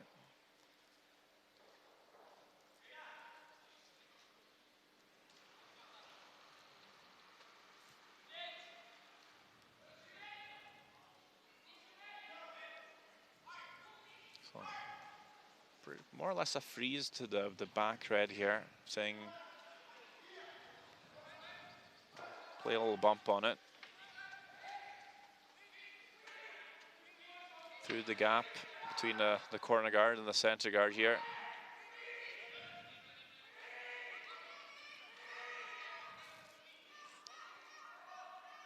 Oh, he's passed. Oh, this looks great shot. Perfect. Not a big bump even. Pretty well done on. That's a beautiful throw. And if that top yellow was a nuisance now, that certainly this stone is troublesome for Norway. It's going to take them a few shots to get rid of. You could hear Michael yelling all the way down the ice. The crews are all more cool with the line call. Calls them off at a point here. But look how close that comes to the guard. Yeah, great weight, great line. In control all the way there to Cruz with the line call. Good communication.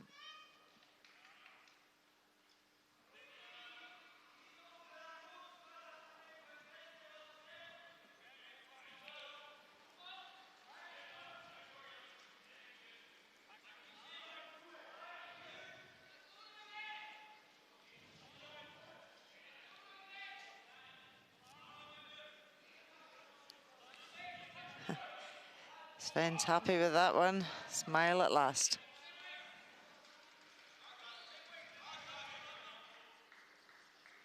So is it important here then for Norway to move that yellow at the back of the button? Yeah, He knows it's going to jam in the red, but it's important to loosen that now. I'm not sure if they're able to.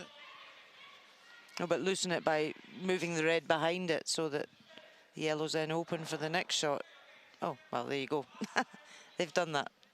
Yeah, that works well for Norway, actually. Yeah. It wasn't quite the call. They were looking to catch that thinner and run the shooter out, but as you said, just removes the backing there, frees up the yellow, and actually leaves that red in a useful spot for Norway.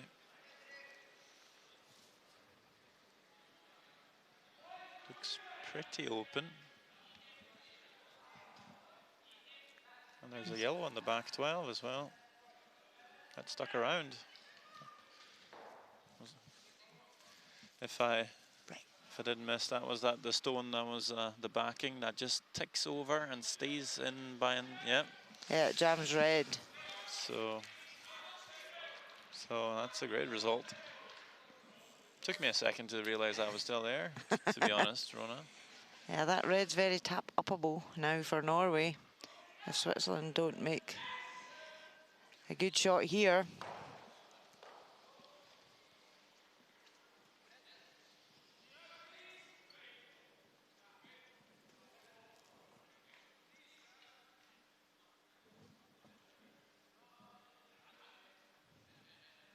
Sweeper standing back.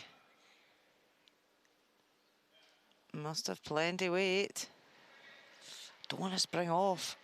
Oh, it's not what he intended. Leaves a tricky angle though. No double for Norway really. And they're sitting two still.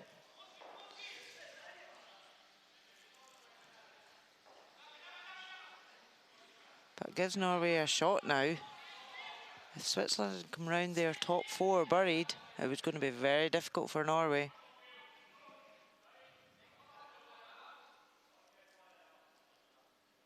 Oh, it's starting to set up nicely for Norway, and it's really important for Stefan here to try and cash in with a couple of good shots.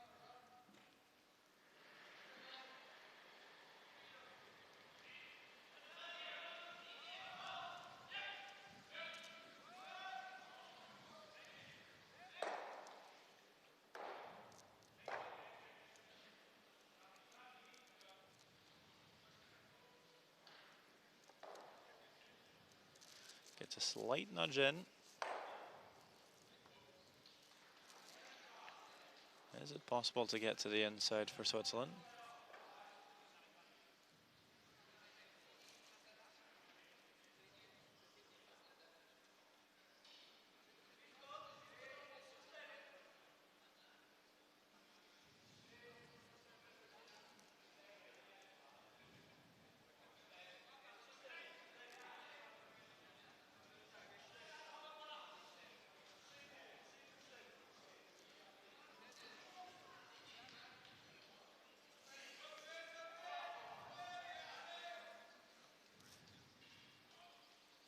The two Magnuses on the team.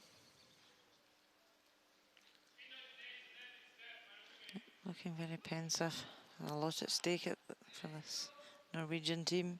Well, they know if they get a slight mistake here from Benoit and they can make a good shot, that could, well, almost clinch the win. At least a big step in direction. Dip their toes into playoff water, so to speak.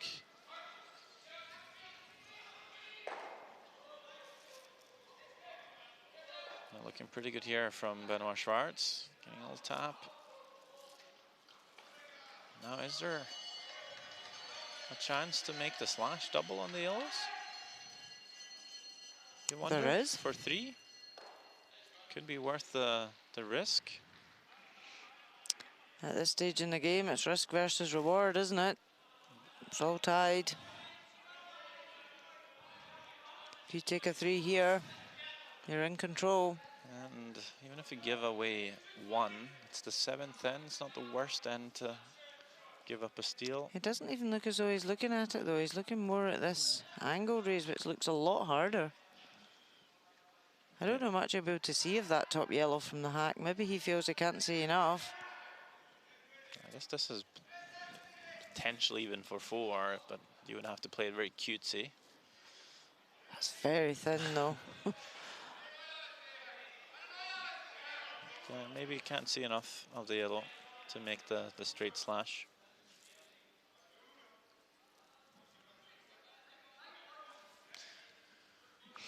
Well, is there ever a risk you give away as long as you make contact with the red? Is there ever a chance you don't remove any of the yellows?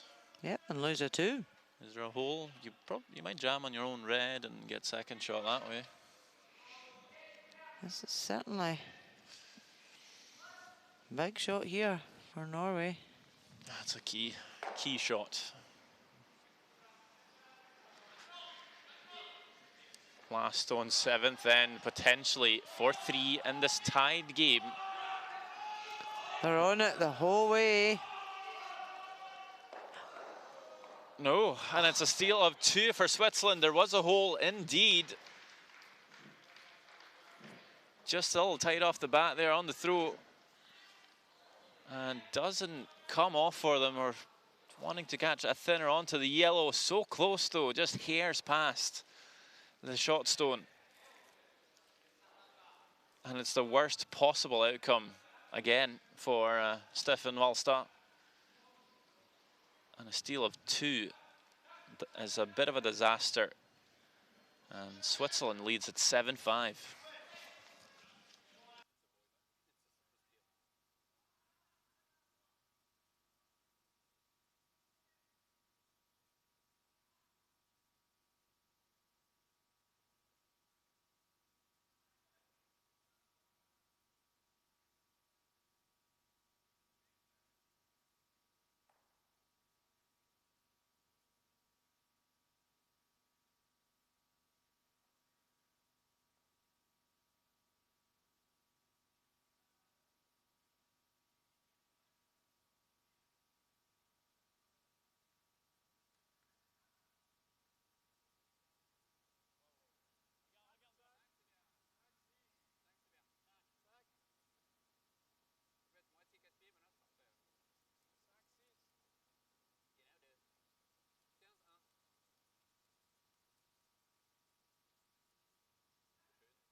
We will certainly have some drama here this morning in Tallinn. Norway has to win to make it through to the playoff stages. It's them or Germany at this point. If Norway lose, Germany is through. If Norway wins, they are through. Switzerland is the team that stands in their way. Germany's game against Sweden already over. Sweden picking up a win, going undefeated through the round robin.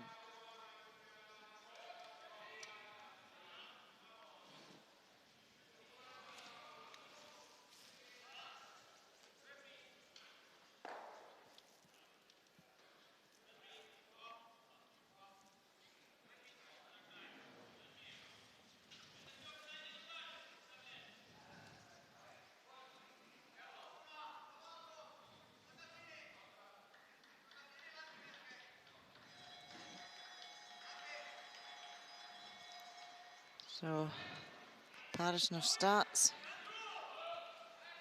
Pretty good stats, 87 and 90% today for the leads.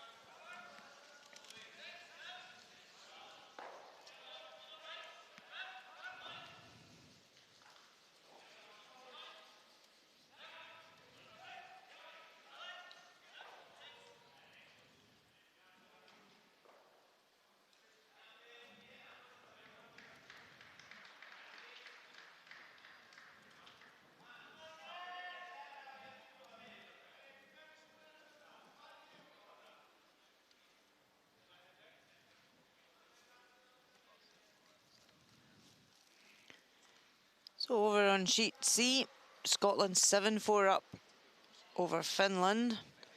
Bruce Mowat with a draw for 3 here.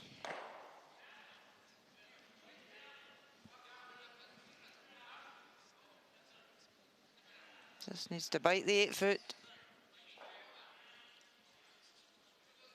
Sweeper's nursing it in. Happy with that one. It's a score of 3. 10-4 for Scotland over Finland. And Finland decide to call it a day. So Scotland already qualified for the semi-finals. Finland were looking for that 7th qualification world place. They'll need to now sit back and wait for the other games to finish.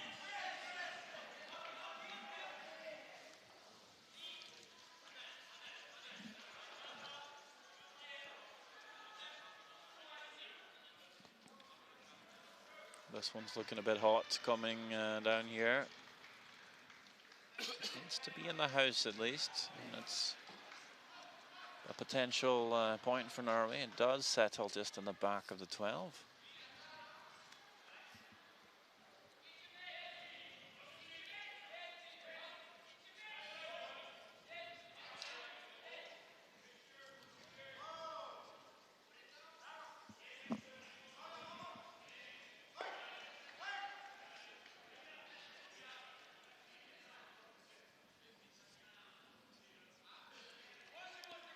Yeah, so 6 countries have already qualified for the World Championships.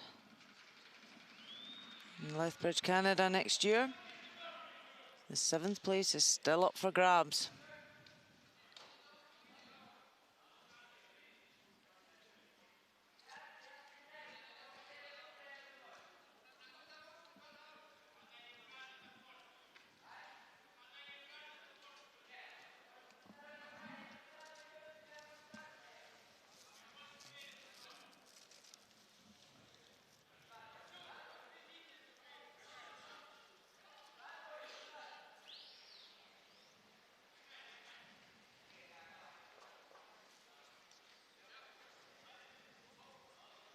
Well, talked about throwing a guard for a long time.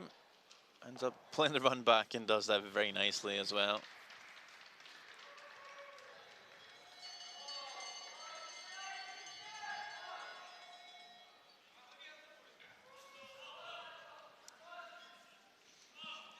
So change of plans for Norway.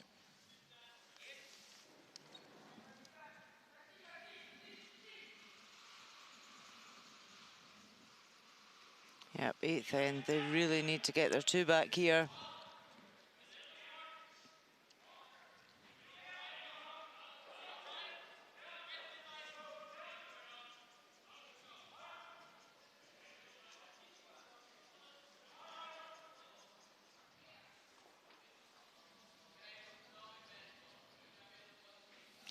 I was hoping to freeze that yellow. Just over curls, takes the guard, and actually leaves it in spot now where a double is possible.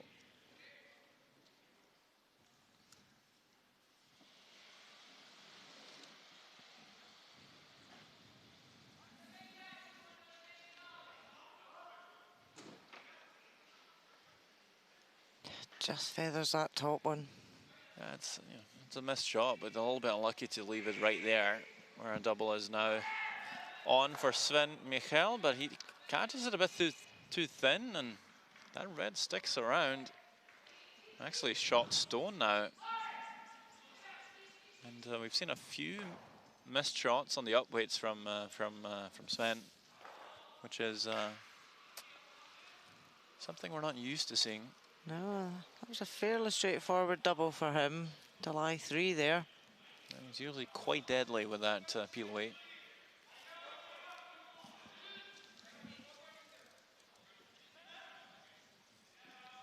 So fighting chance for Norway here in this end still.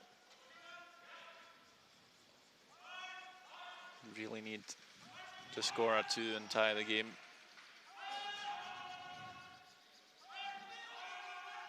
Need to get this past. Oh, dear's come up short.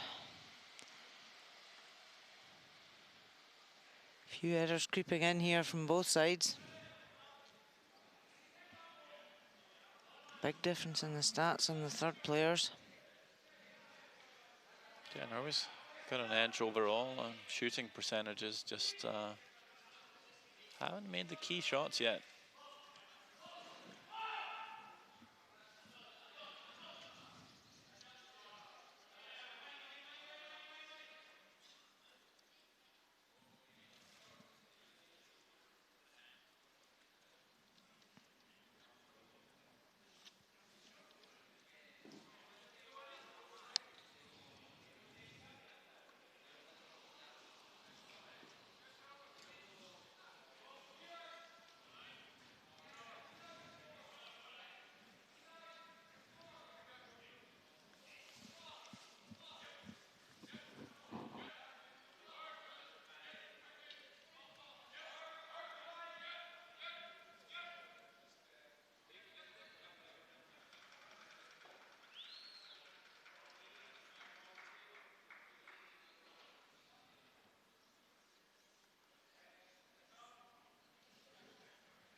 So again, speaking English.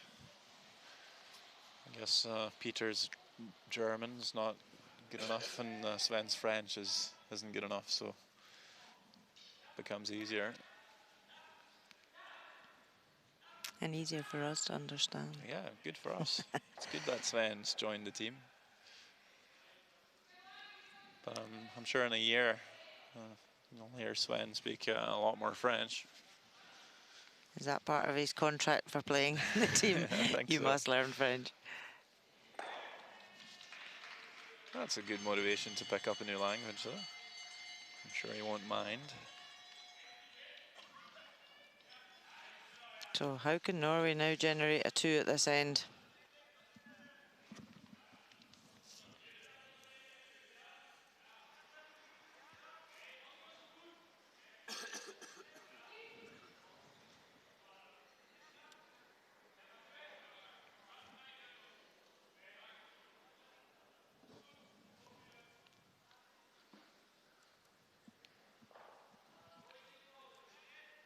So playing a bit of a tap here on the red.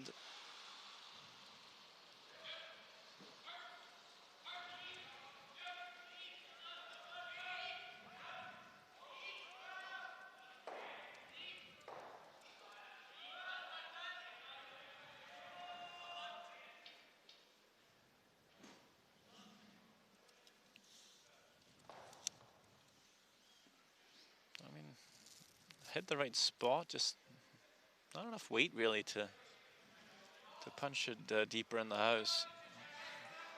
Keeps the reds pretty grouped.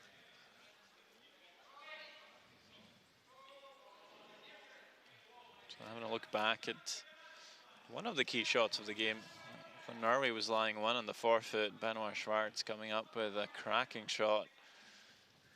Double run, sticks it for two. And that's the kind of shot that's kept Switzerland in the game.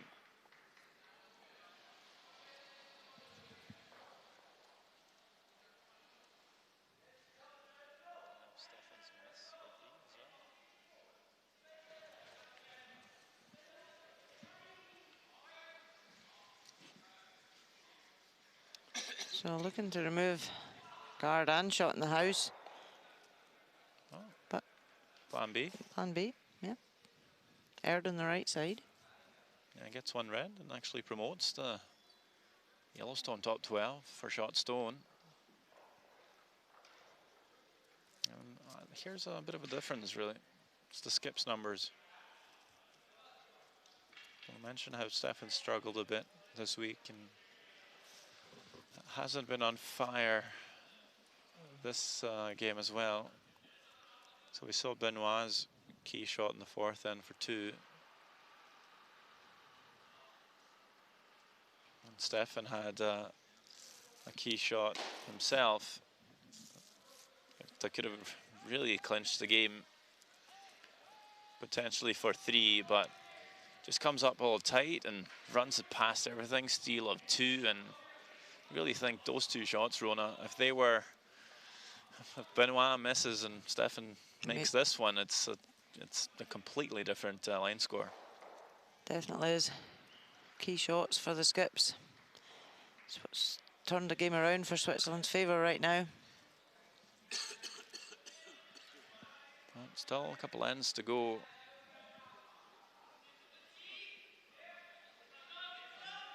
Needs to start with making a couple of shots here, try and tie the game.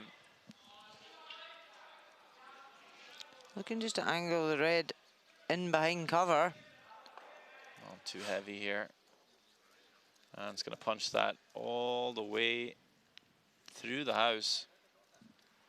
So there's not going to be 2 points for Norway on this end, that's for sure. Quite confident Switzerland will remove the last red stone in play.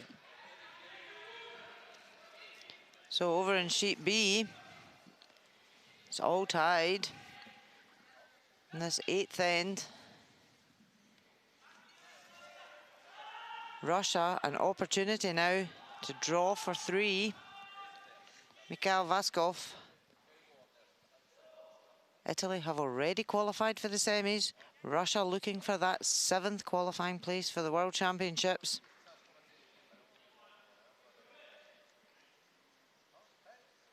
Sweepers standing back, look quite happy. And it's a score of 3 for Russia. 9-6 after 8 ends.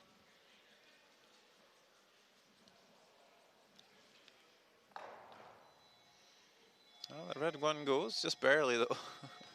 Bit of a scary throw from Benoit Schwartz. And certainly opens up the draw for Norway. They would have played a nose hit there, Switzerland. It'd be a lot trickier to get into the forefoot. Yeah, Switzerland are quite happy to force Norway to win here. They stay one up with the hammer.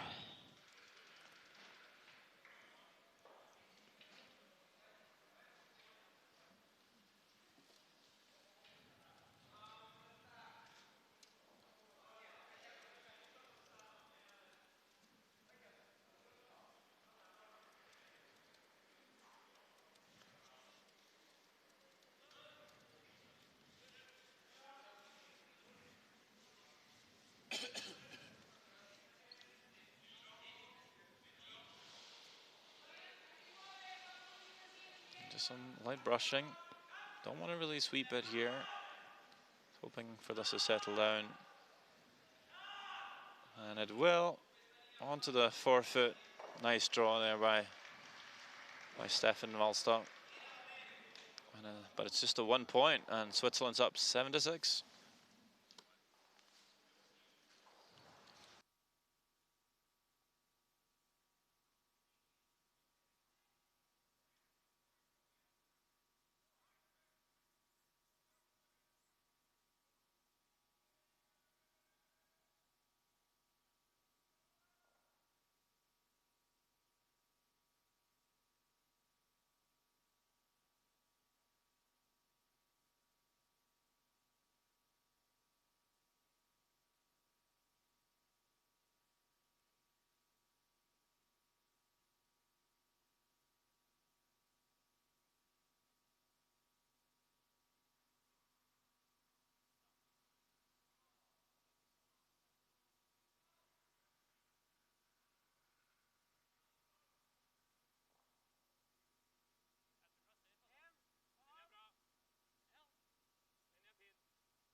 Seven six lead for Switzerland coming into the 9th end here.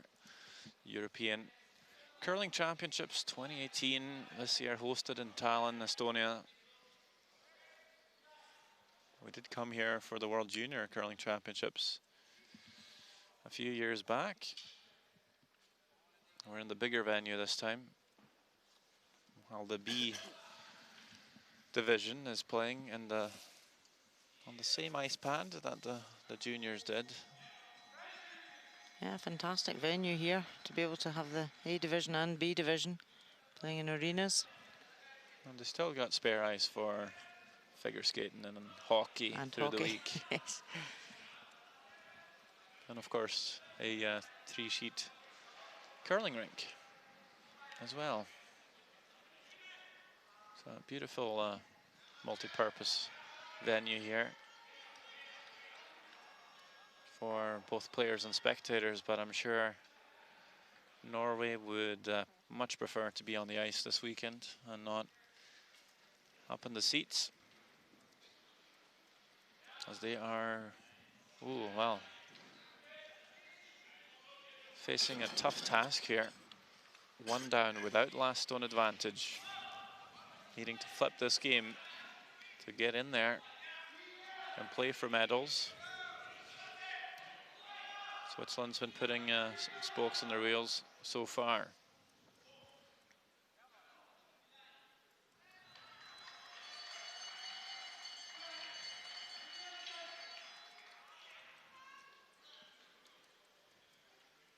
Two great draws there from Valentin Tanner. Yeah, perfect lead play from both here. Two centre guards well separated on line from Vågberg, but two peaches from Tanner, making it really tough for Norway to utilize those guards, because they're going to have to move both these yellows now. This is the type of shot Nedergotten should be quite familiar with, playing mixed doubles. Just those soft shots around the center guard. And it's pretty good there, even though it leaves the shooter exposed. Does tap that one yellow to the back of the forefoot. Opens up the button a bit.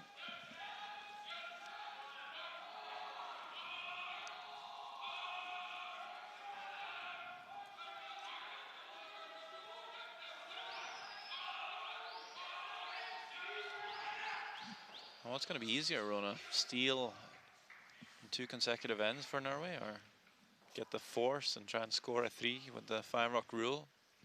We saw Sweden play Scotland yesterday. Seemed to be... Well, they played a shot for 2, knowing well it was pretty hard, and they would give up a steal to be 2 down, and then scored a 3 with last stone.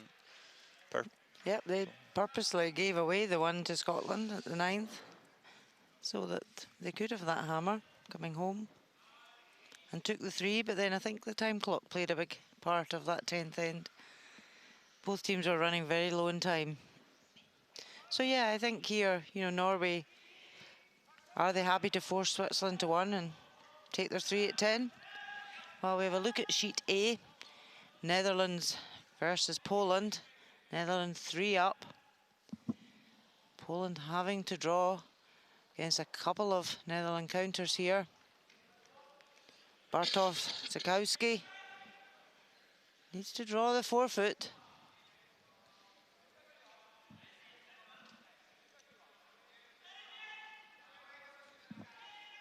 Working this one really hard. Has to virtually bite the button to get shot. Oh, and he comes up short.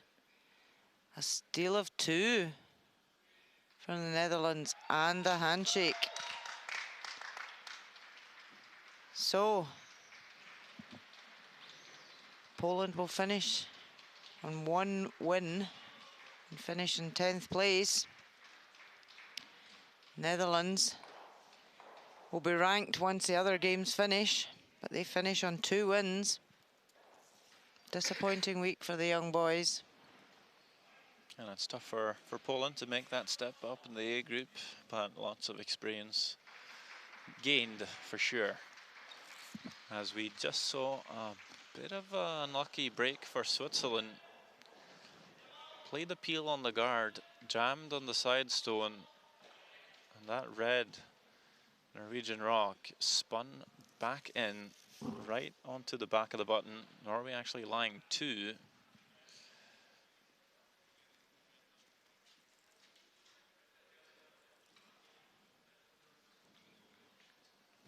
Another guard of sorts from Norway. Maybe a little too deep. A chance for Switzerland to rattle some things here. Looking to slash, get the 2 top rocks away. And hopefully maybe redirect the yellow onto at least one of the red stones in the back 4. Again, one of these shots that you expect Sven to be close with, but just runs it over the top.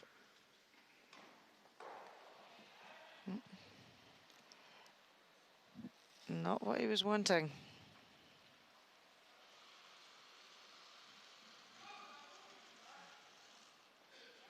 And when you start missing a few peels like that, you start second guessing yourself, you start over and under adjusting, you start guessing a bit, especially when you just miss by an inch every time. It becomes very frustrating, and of course I guess you lose a bit of confidence in that throw. But you don't want to overanalyze either. No, because that does mess with your head during a game. Well, it's hard, you know, just trying to reset and forget everything that's happened.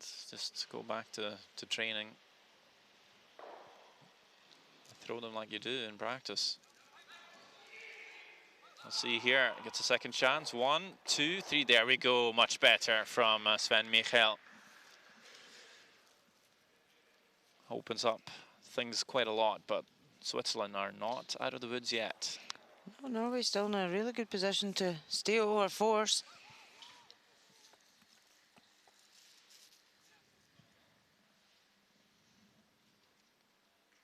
A good thing here, he gets one red going, gets that yellow backing away. But of course leaves the centre guard, and Norway can draw around, sit 2.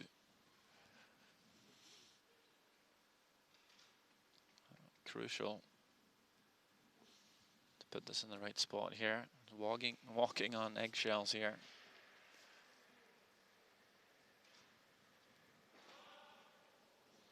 Calling this heavy early.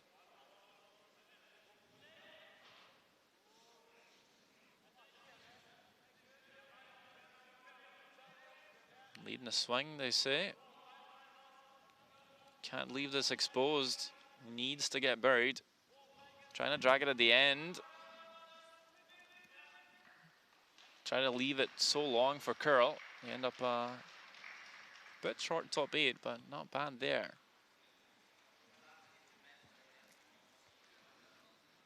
The line was more important. Don't think you'll see Benoit drawing. He could. They were looking at the raise on the top yellow.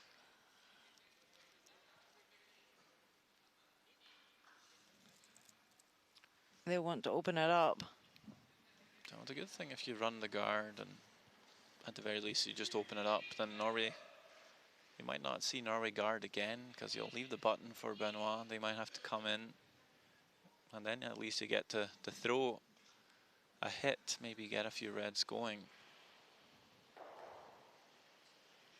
But if you can run this right back, be the very best. Oh, gets one.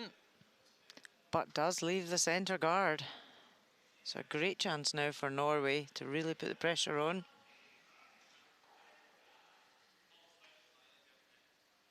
Biting the top of the 1 foot completely buried. And leave Benoit Schwartz a button draw.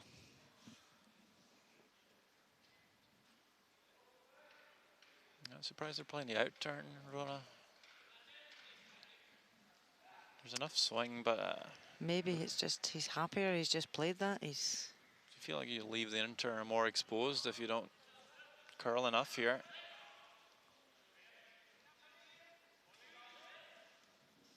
Didn't seem to finish that big for him.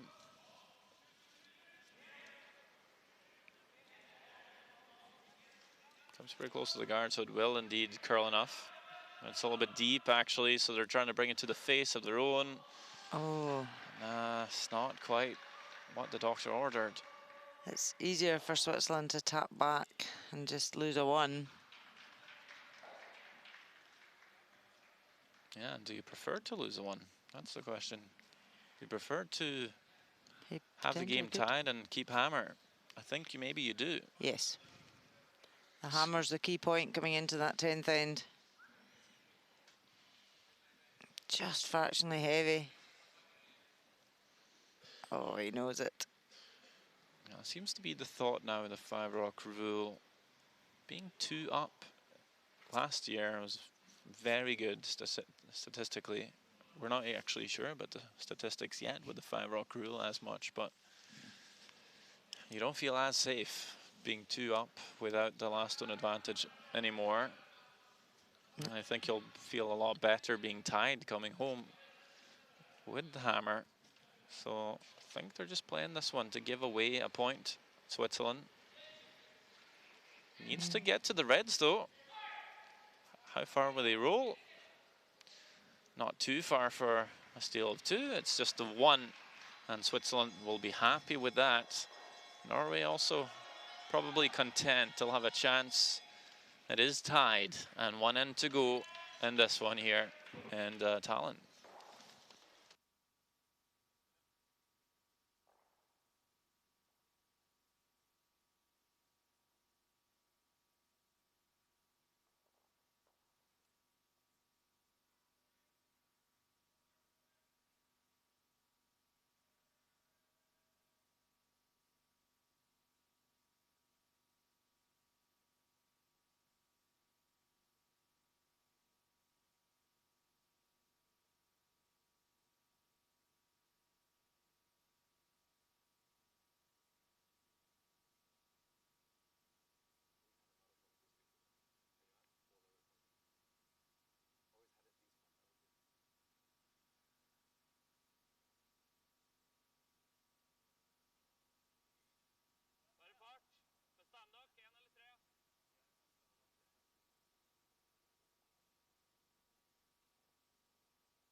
Well, it all comes down to this, Rona. 10th end, Switzerland, Norway.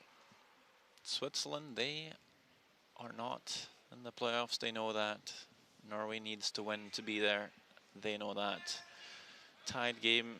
Valentin Tanner looking for the tech shot. Not allowed to remove this guard from play. He can certainly make a split. Try and open it up. Just leave the forfeit open for his 4th player, Benoit Schwartz, and he's done that brilliantly. Great shot.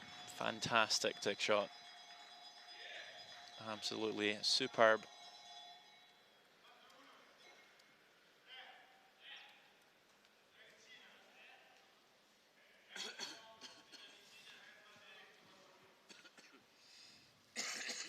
Tanner can do that one more time, then, well, that's one nail in the coffin for Norway. They really need a center guard.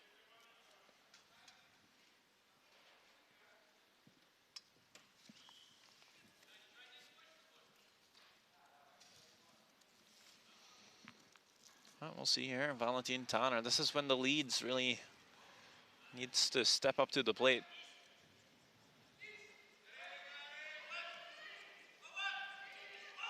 Usually the toughest shots the leads get to play in a game.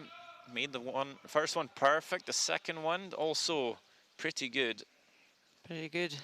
Didn't remove his shooter as far across, but has opened up the centre.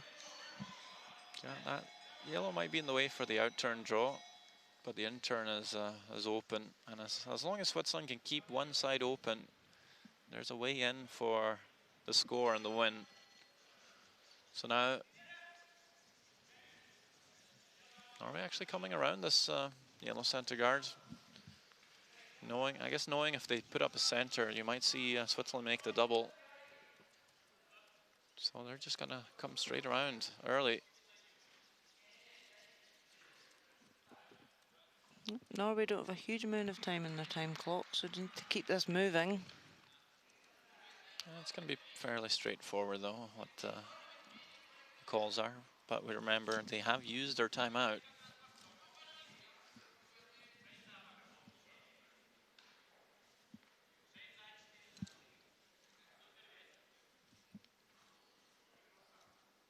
Are they peeling the guard or playing the run back? The run back would be slightly risky.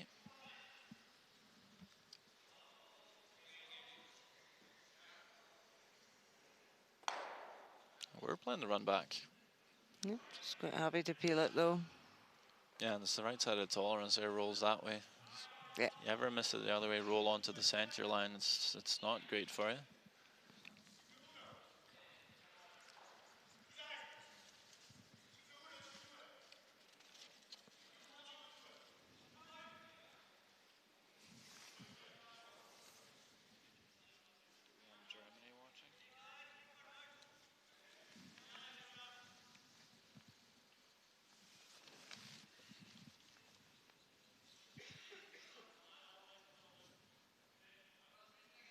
That guard's replaced, and now it's red, of course, so don't think Switzerland will play the run back this time.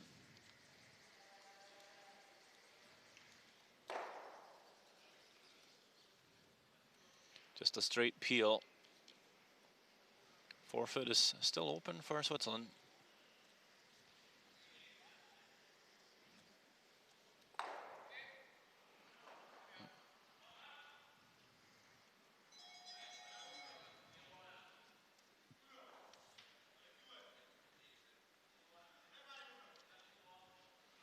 Yep, very clear strategy. Norway need cover. They need a steal.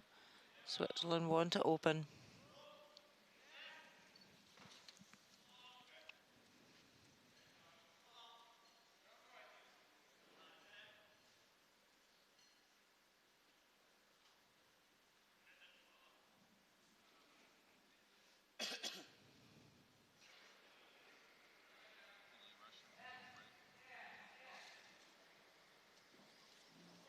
So over in sheet B, Russia 9-6 up. Line 2. Yellow stones, Joel Retornaz. Last stone for Italy. Need to pass this top red. Catches one, catches two, but doesn't spin it out enough. So it's a steal of one for Russia. 10-6 after 9 ends. A key game there for Russia. A win here would qualify them for the World Championships.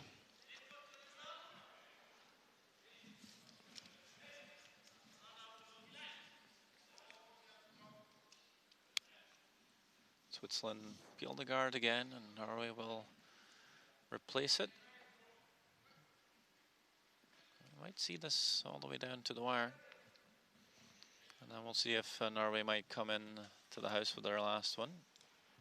Oh, the German team. Watching and willing Switzerland to win this game so that they'll go through to the semi-finals.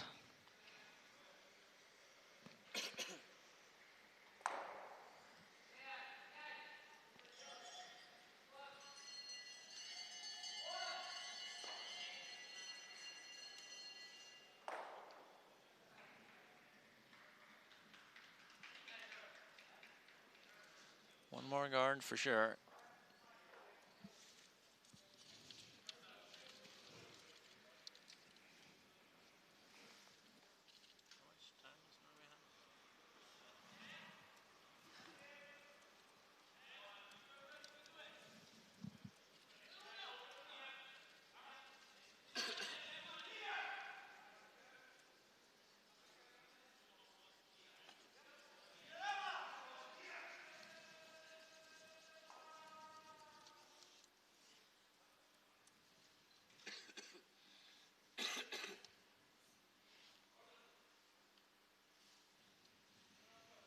So one more appeal from Switzerland, and then I'm sure we'll have Norway have a quick discussion. What do? You replace a guard, or do you come into the house? What shot do you want to leave Benoit Schwartz with his last stone? Do you want to leave him a draw? Do you want to leave him a nose hit? Do you want him to face 2? I think it's going to be tempting to come in to the house somewhere. Just dead level with that so that they can't nose to get shot. Yeah, and they have to draw through the port. Either draw through the port or hit and roll to get shot. Try and come half around your own. Leave a double. Leave a double. Close down the scoring area. He's got options.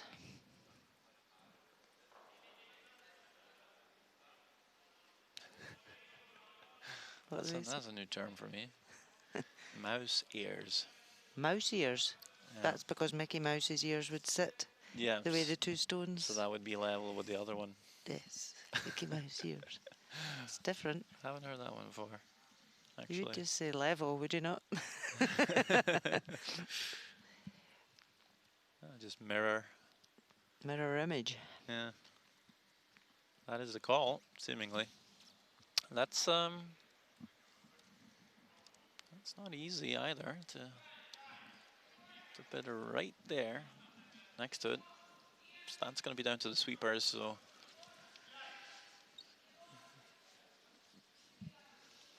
first for Stefan to throw it a couple of feet light, and then it's for the 2 Magnuses to just sweep it right on to the right spot, and that's 2 inches outside the forefoot. And like you said, Rona, that's not going to leave a nose hit for Switzerland. And it might just take away maybe slightly the path for the draw for Switzerland. They'll need to draw through the hole. Starting to over curl a bit. That could leave a double as well. That's certainly in the way for the draw. Certainly blocks the draw, but I think that's quite an easy double. Yeah. Switzerland are quite happy to go for the double. It's not bad though.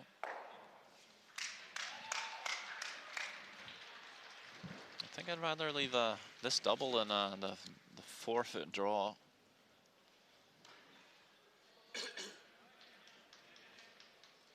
Not that Benoit Schwartz can't play this double. He most certainly can. And over on sheet B, final score, Russia 10, Italy 6. So great win for Russia. That qualifies Russia 7th place for the World Championships in Canada.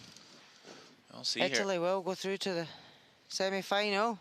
All right, last stone, 10th end to put Germany into the playoffs. Is it going to overcurl? No, it's not. That's a double, and the shooter sticks around for the win. Switzerland 8, Norway 7. That is Norway's playoffs hopes crumbled up and thrown away. And it's not a happy side for either, really. Switzerland not in the playoffs this week either.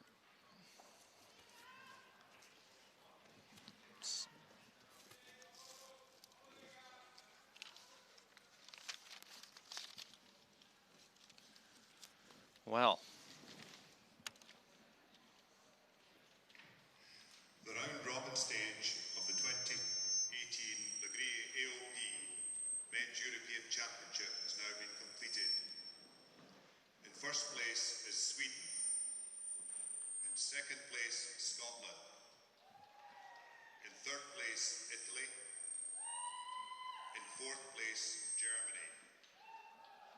In the semi-final games this evening at 1900 hours, Sweden will play Germany and Scotland will play Italy. Thank you.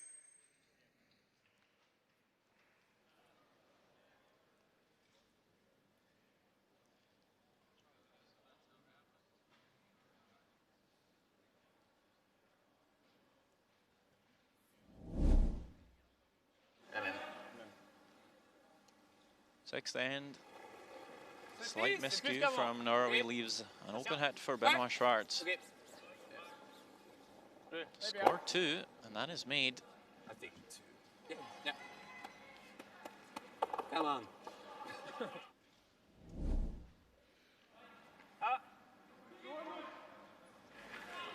And then a key shot for Norway, looking at this slash double to score 3, but over curls, and that is a steal of 2 for Switzerland. A huge game-deciding shot that leads us to the 10th end. Tied game. Benoit Schwartz playing the double and stick for the win, which he does. No problems, and Switzerland wins it 8-7 in the last round-robin game.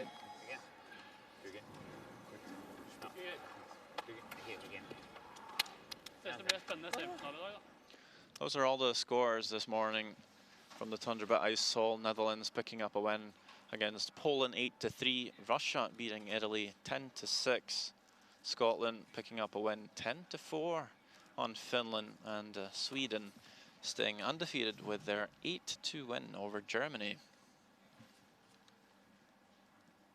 So those are the standings. Sweden at the very top, Scotland in at second ranked 7-2, Italy third ranked 6-3, and Germany picking up the last playoff spot at 5-4.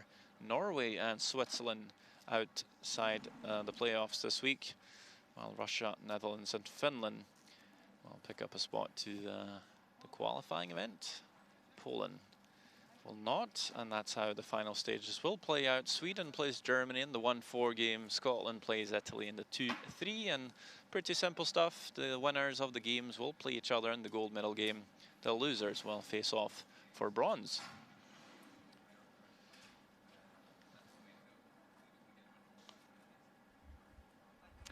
Well, Peter, congratulations. A win at the end of the day. You finished level with 2 other countries, but the draw shot challenge, how important now is that draw shot challenge for you? Yeah, draw shot challenge has been really important in the last few big events. We know that if we don't have a good one, we risk this kind of situation. But I think it's not the draw shot that really kicks us out this week. It's probably 1 or 2 performances that we regret.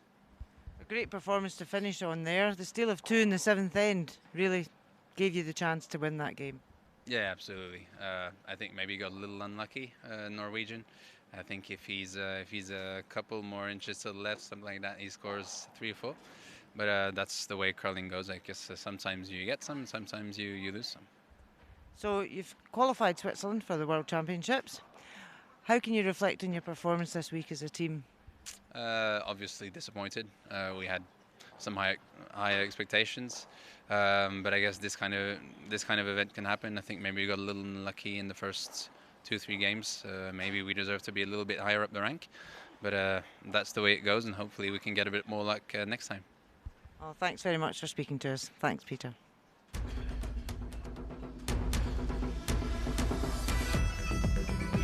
that's it for the round robin and men's session, but the playoffs game still remains. Stay tuned for more curling here in Tallinn.